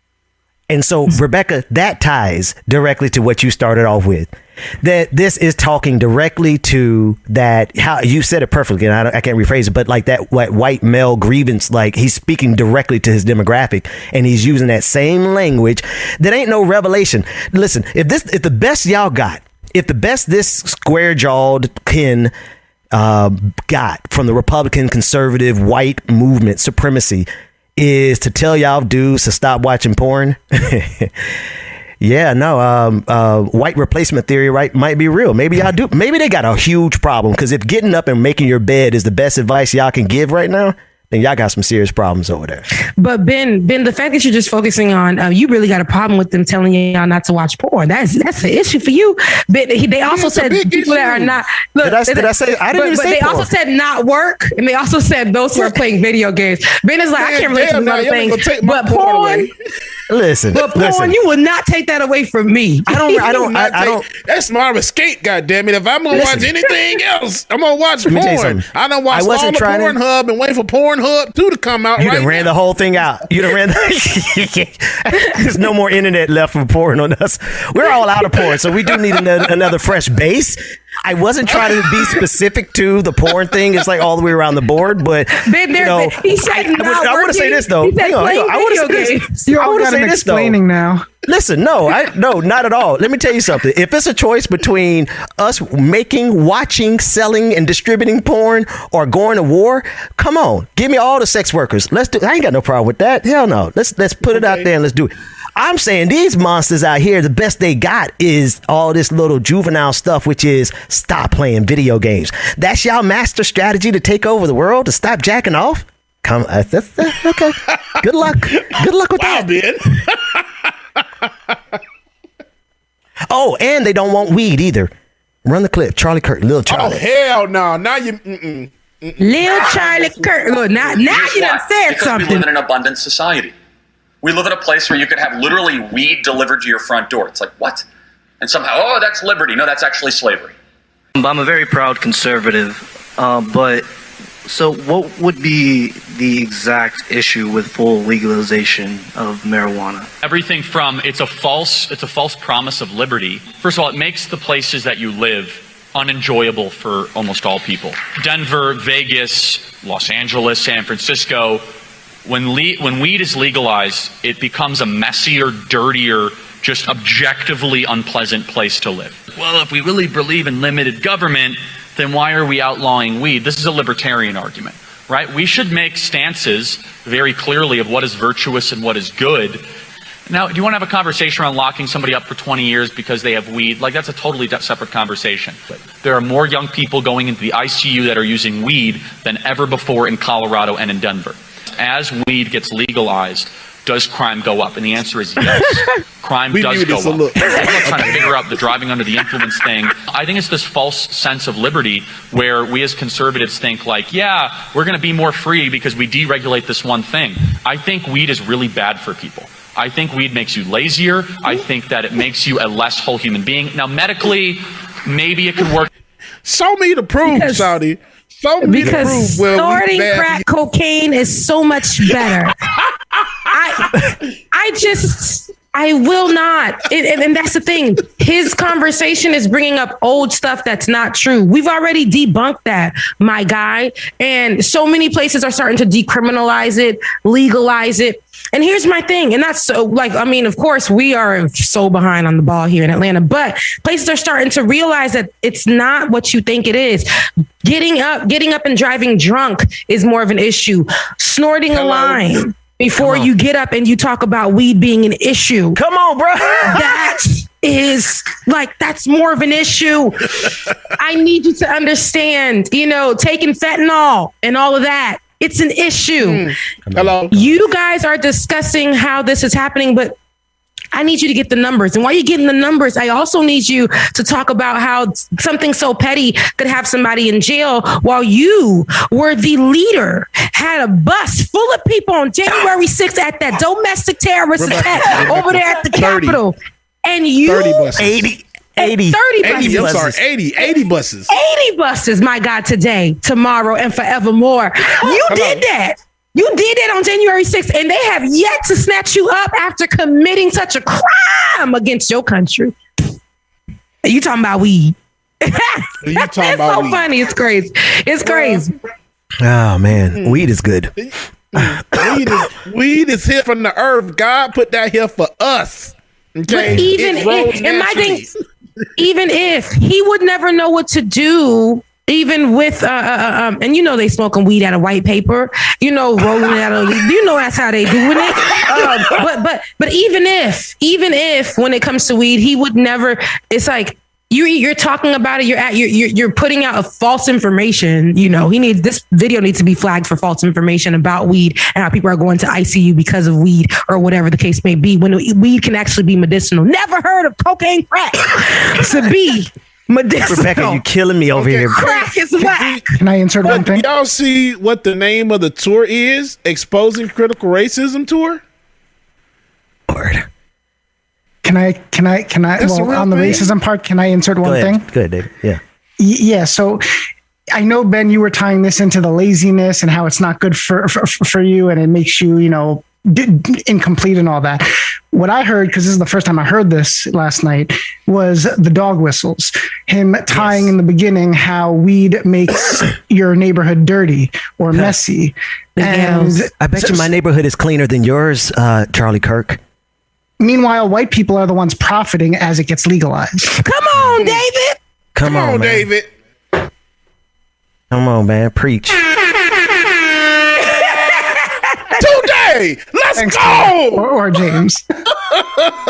I'm just saying, like, David. Like, there's the laziness factor, but I heard that, like, while you know that his viewers are smoking weed, he's trying to make it look publicly like it's a black infused issue or black and brown infused issue that is bad for America and destroying America. Let me tell you something. David in the house today. David, you in the house today, David. You in the house today. David violence today too. David, what's your cash app? They need to send you an offering. Pastor in the house today. David is the guest white man pastor in the house. Send this boy a love offering for that. Come on, David. David and Tunde in the background. Yeah, I ain't know, but Tunde on it. He said, listen, I'm coming in. You know, Dwayne ain't here, but I'm part of the conversation too. And I like that. Y'all in the house today. Because I'm like, y'all came to play today, boy. Bro, Tunde said, I'm picking up right where he said, me and Dwayne, we're one and the same. I'm picking up right where he left off. Here's my opinion on the matter. Yeah, I got to represent. Okay. I got to represent. I love it. Yes, you are. And you are. All right, so David, what are instructions for the after party, man? Are we keeping it live? Because I know we were doing a treat for the people because we've been gone for so long. Rebecca, how do you feel? Yes, Rebecca, how do you feel? Well, I feel that, since tomorrow and Thursday I won't be here. My God. Then yeah, Wait, did you say tomorrow? We might as well not even have a show tomorrow. No. I may be able to do it, but it may be on location. Y'all gonna have me here ranting for 2 hours straight. I'm gonna call for a whole revolution because ain't nobody. I may be able to do it, but it may be on location. But I definitely won't be here on Thursday. I will be back on Friday morning with you guys, so we can definitely keep it live. We've missed you, and we want to make sure that we get back our time, if it's okay with our Patreons, to share this next 30 minutes with everyone. If you guys can are okay with that, then I'm okay with that too. So yeah. Well, we appreciate our patrons. Patreon.com/like it or not and Patreon.com/the BPD show. We appreciate all of you. When is our next patron party before we get out of here? Does anybody I think have it's that? this Friday if we go. It's this Friday, right? The Halloween party was 2 weeks ago that I missed. I need one. Yeah. I need a 2 weeks. Yeah. That was last weekend. Well, that's how 2 weeks works. Girl, that's 2 weeks ago. I love every bit of y'all. You know what that means, Rebecca, right? Well, I'm getting old. You got to show up. Oh, yeah. No, I'm too old. I'll be sleeping on that day. She was at the other one. She did show up to the last one. I know, and I can't believe I missed it. Yeah, it was great. It was. I wish it was recorded, but I wasn't there to record it. I recorded as much as I could, but my internet was acting stupid. Oh, I got to get the recording. I want to watch that one. I recorded it. You ended up picking it up, James. That's right. That's right. I want to watch it. All right. We do have 2 things in the after party. James, you had one that I couldn't download because the account was private, but I think you'll enjoy the 2. One is from Rebecca, and one is something. Y'all want to go straight to it, or y'all want to take a music break like we normally do? It's totally up to y'all. James, let's take a music break. I'm hungry. Take a music break. Let's take a music break. You hungry, Rebecca? You go ahead. I knew it. Rebecca wants to get food. Rebecca said she got to get breakfast. I'm hungry. She got to feed the soul. All right. So let's take a break. When we come back, ain't no bye. Bye. The music. James says, "Shut up." Let's talk. I have to talk the music. Y'all make sure y'all stay tuned. I'm coming up next. I know. Oh my God. These are you stupid. Chuck said Becca shows up at the party for 5 minutes, then sashays out the room. These are big facts. And y'all stay tuned, all right? We got one next. If you have not already, patreon.com/patreon.com/the BPD. So y'all go ahead and join and get us free. I'm free. Can't nobody take me here and now. Jules C. I'm young. I'm free. Hey man, real quick, while they come back, hey man, when I tell y'all I'm so good at sleeping, I do it with my eyes closed. You guys, why did I look over at Ben? Because usually when Ben laughs, I'm like, ha ha ha, I know when to laugh. But I looked over and I realized that's a damn picture. Damn it. I really was waiting for that picture to move. Anyways, thinking of a technology though. It was really creepy yesterday when Ben was the only one on screen. Oh, it was totally creepy, and then it had that yellow background. I'm like, Jesus, like Highway to Heaven or something. Jeez. Ben, you were saying you have something like a technology for that. Leave it to Facebook. We're gonna be in like a third dimension, I guess, at some point with the meta. What's the name of that movie? Ready Player One. It's a Ready Player One situation. That's what I feel that this. It's giving me Black Mirror.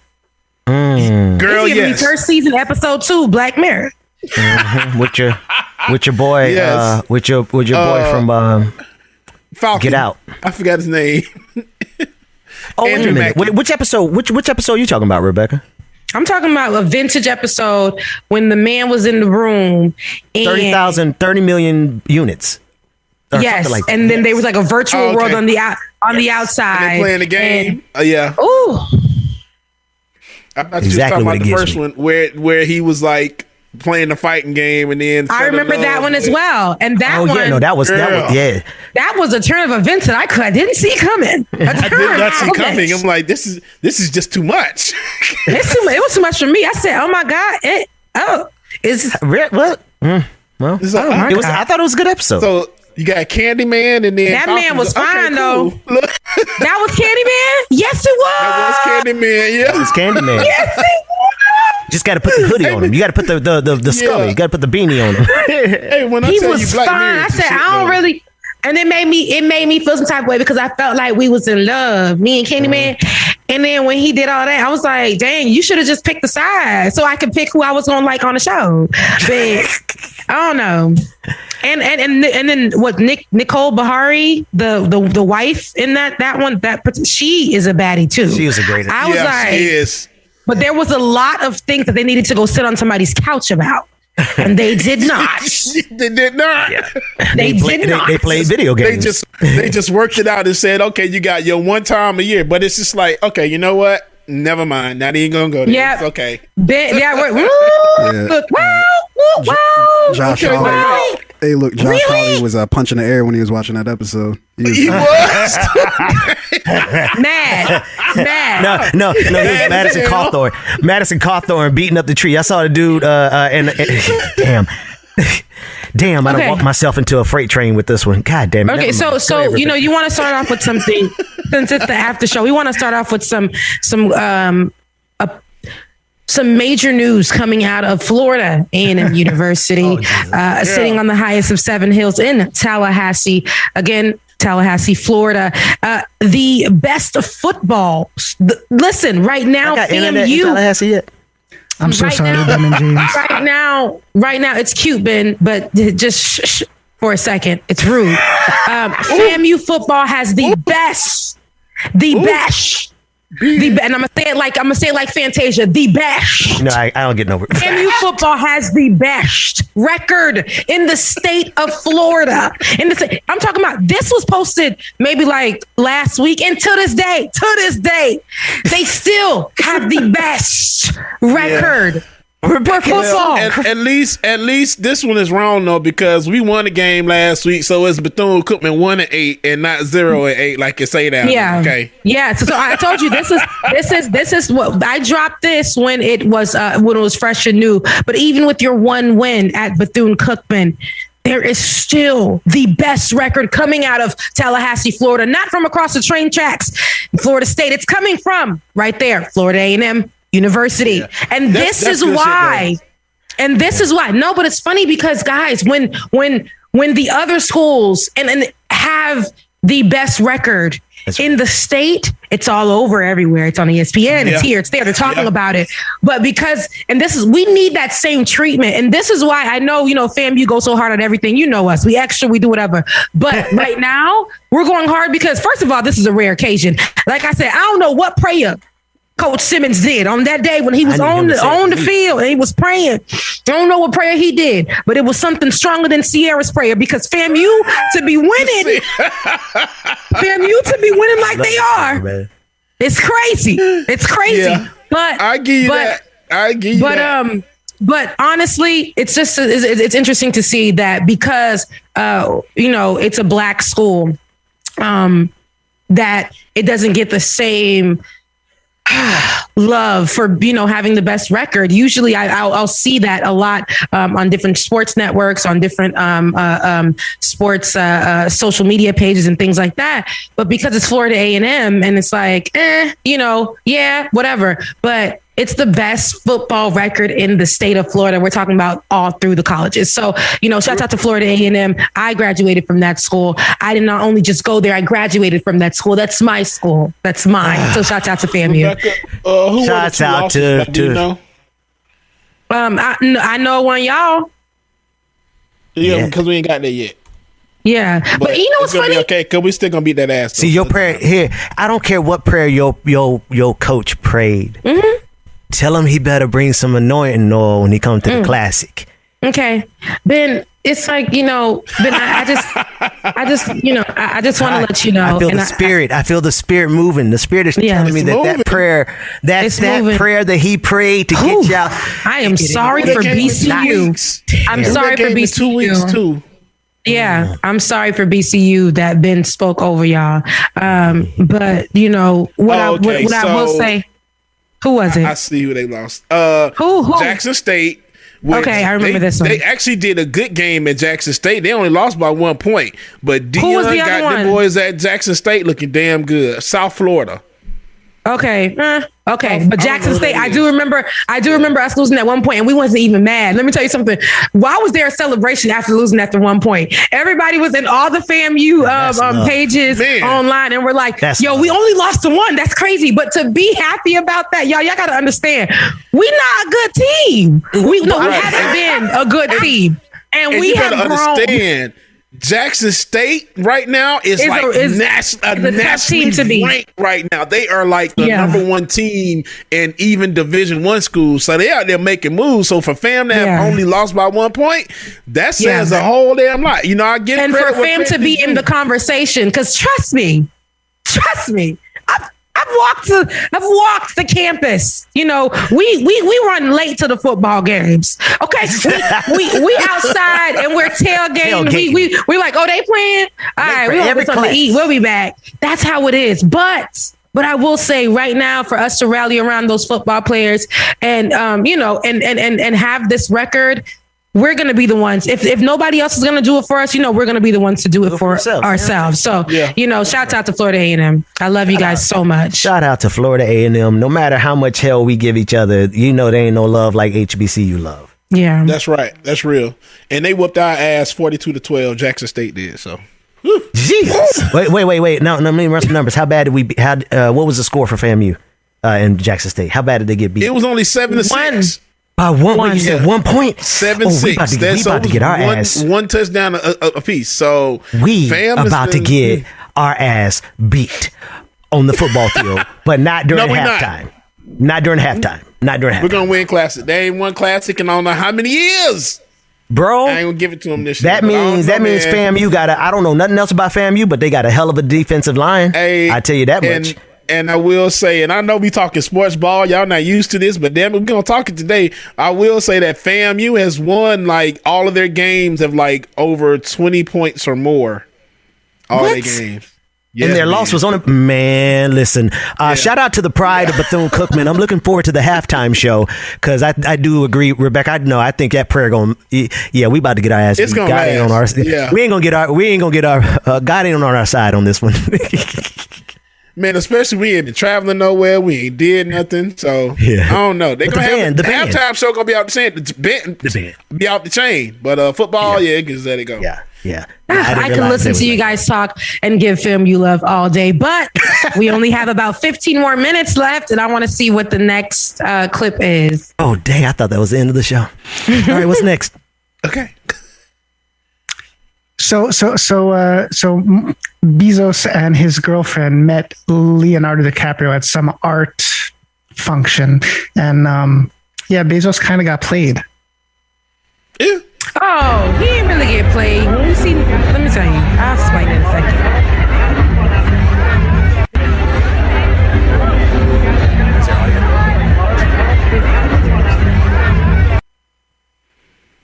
So if we look at closely in that footage, what we see is a woman who may be with the man because of, ching ching and not ding a ling. And so when we're looking at this video, what we really see is her just infatuated, of course, with Leonardo DiCaprio. When we see him, if I would have seen him, I would have been like, what's that, Leo? Like, that's all of us. That's everyone. I would have fanned out. Included. But I will say at the same time, though, just because a man got money, and if he ain't attractive, he ain't attractive. That's just what it just is what it is. And if we see an attractive man, like if you know what you're with this woman for. Attraction, attractive is subjective and relative because Biggie had all of the beautiful women. You know what I mean? So, attractive is relative. But to me, beauty's in the eye of the beholder. But Benjamin P. Dixon, if we look at this right here, come on, Ben. I don't want to say Caillou, but it's just not giving. Why'd you do that from that point? It is giving Caillou. I'm Caillou. Man, there's nobody on TV I hate more than Caillou. Caillou was a terrible kid, but I just want to say it almost looks like she wasn't. He doesn't really care. When you a man with money, you can get anything that you want. So this young woman, whoever, I don't know her age. She's not young. First of all, her boob job tells me she's not young. Okay, I don't her see the lip video job tells me she's not young. I think she's 47. All right, so I'm going off of what you guys are telling me. So she sounds like she belongs on like the Real Housewives of like Beverly Hills. Like, you ever seen the previews for these shows and they come on there looking like monsters? They come with their lips and stuff look kind of monstrous. But anyway, God, what's that movie? Now I don't remember the point. She's giving me, Leonardo, you are so handsome. What's the movie called? One night when the man sold his wife to sleep with her. That's what it looked like, one of them kind of situations. Indecent proposal. Indecent proposal. Even Jeff, like you into it, like, maybe later you can just bang her out real quick. I'm just sorry. But why? Okay, and I also want to point out, if we play it again, play that Be Real again. It's Leonardo being like, "Girl, if you don't get up off me." Yes, I love that part. No. Sweetie, I don't know. Aren't you with Jeff? Aren't you with Jeff? No. He said, "Not today, Satan." Where's my security? Hold on. Is this like not about? He said, "Wait, no." He ran the numbers. He ran the numbers, y'all. He did the math because I believe that this is the woman that Jeff Bezos got a divorce over, and he realized Jeff Bezos lost a couple of $1 billion over that woman. So he's like, "Nah." No, he looked at her face and said, "Jeff." God damn, Rebecca, Jeff.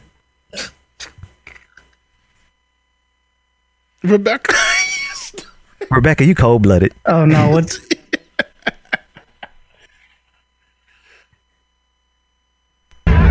Congratulations, you played yourself. You just did that too, Nate. Yes, definitely. This is exactly how many billions did he give his wife in the divorce? You played yourself for this. You get half. And let's just say, let me just say, it's funny because when these men get beside themselves, it's getting personal. When these men get beside themselves and they start feeling real good about themselves, when they start feeling real good about themselves and all that stuff, and they no longer need their wife anymore because they want something that is, it meets the fast lifestyle, right? The whole thing. I need a young little thing or whatever the case may be, something with the big booty, big titties, big whatever.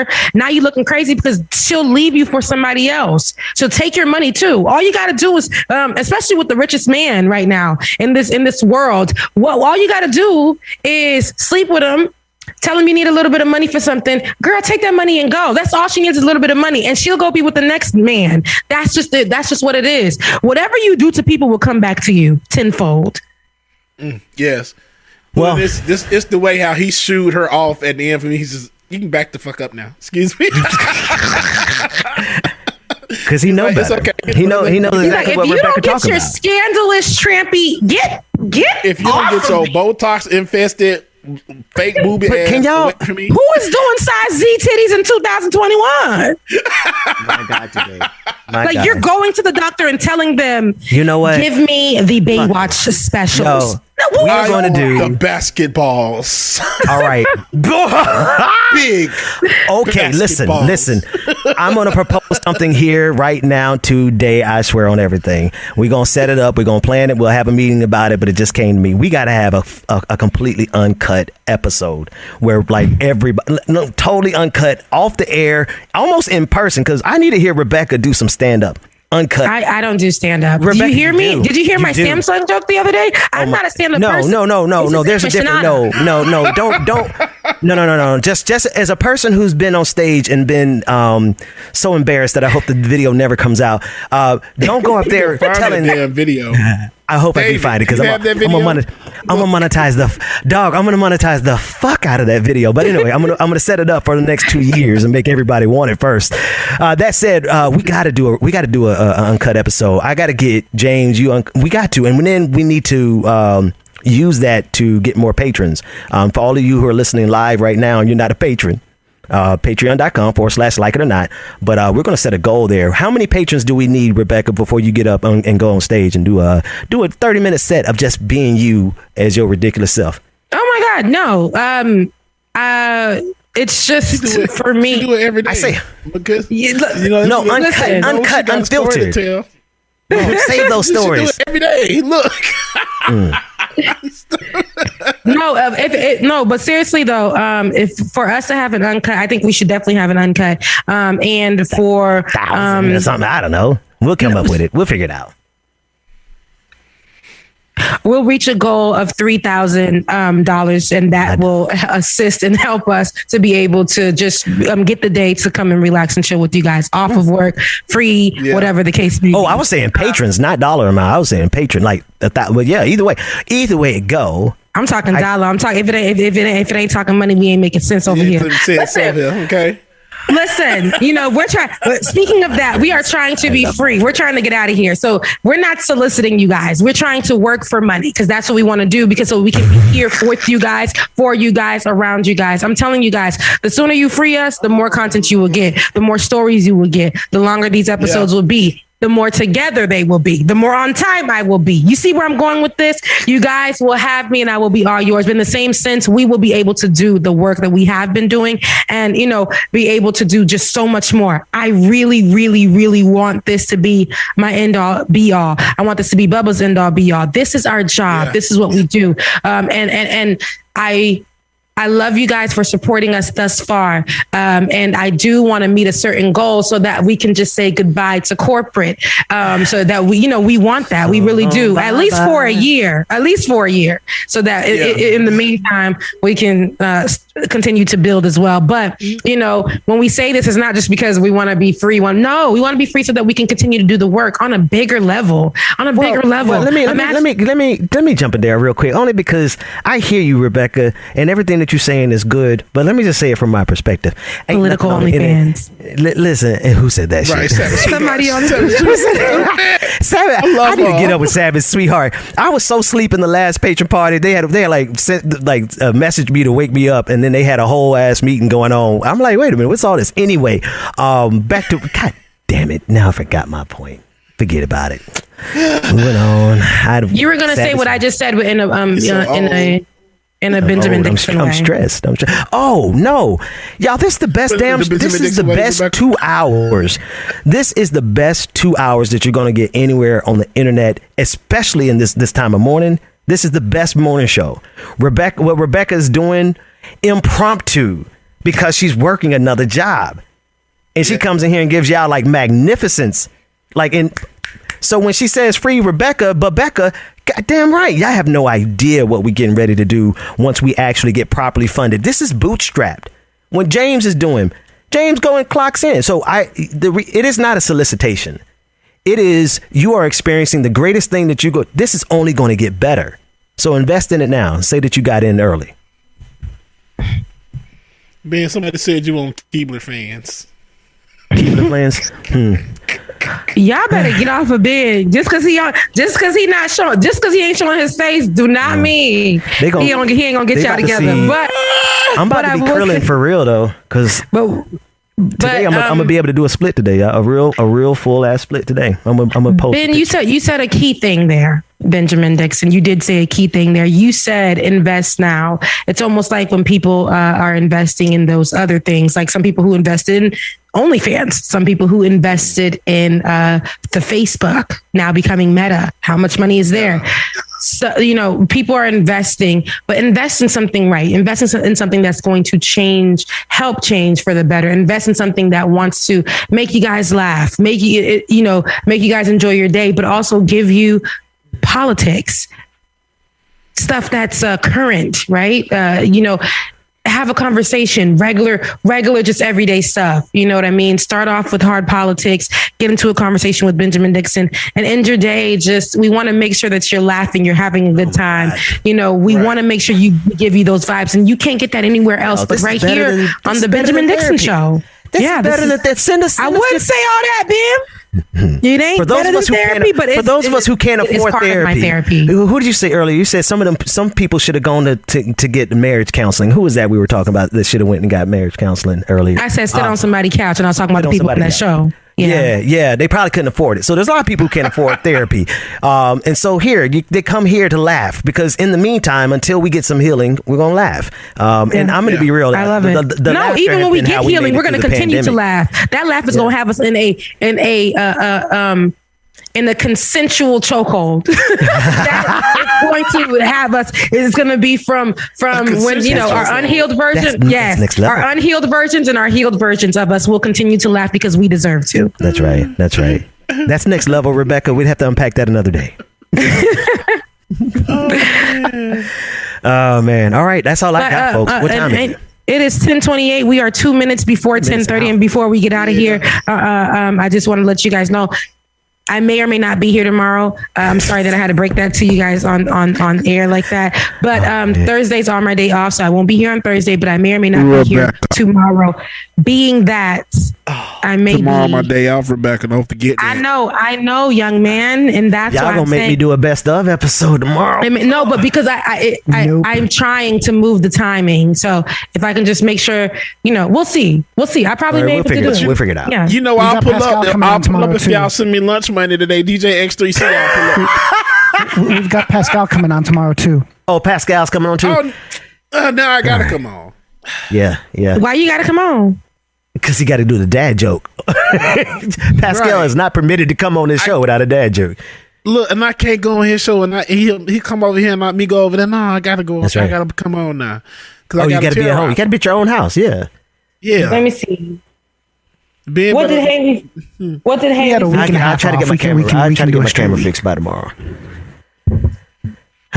Or I'll just put on some old raggedy regular webcam looking like 1998 internet. But okay, I might be on my cell phone or a raggedy cam. It depends. I will let you guys know on tomorrow or on today before I get out of here. But I do love you guys. And we'll talk later. That's where I'm at with it. I want you guys to enjoy your Tuesday, Taco Tuesdays. If you guys want to send lunch money, you can. Bubba will be on the show. Send my bro some lunch money. And I love you guys so much. I'm out of here. That's all I got for y'all. That's all I got for y'all. Same here, y'all. We will see y'all tomorrow. Give y'all a piece of a song anyway. Yeah. If it play, y'all hear it. Here you go. Go and try your luck. Test me in again. We let it rain. Keep on starting. Man, we thank y'all so much again for tuning in today. We hope you enjoyed the show. Enjoy the short. Thank you again. I guess Leon here. Thank you so much again. David, Ben, everybody in the background. Tunde, Ginger Thang, Sister Rebecca, man. We appreciate y'all so much. We will definitely see y'all tomorrow. Before we get out of here, my mind is a powerful tool, and I use it to create my future. My mind is a powerful tool, and I use it to create my future. Y'all go be great, man. Have a great day, awesome day, and we will see y'all tomorrow. If I say I need my money, then it's urgent. Yeah, they want me to quit. Yeah, they want me to shift. But as long as I'm alive, we gon'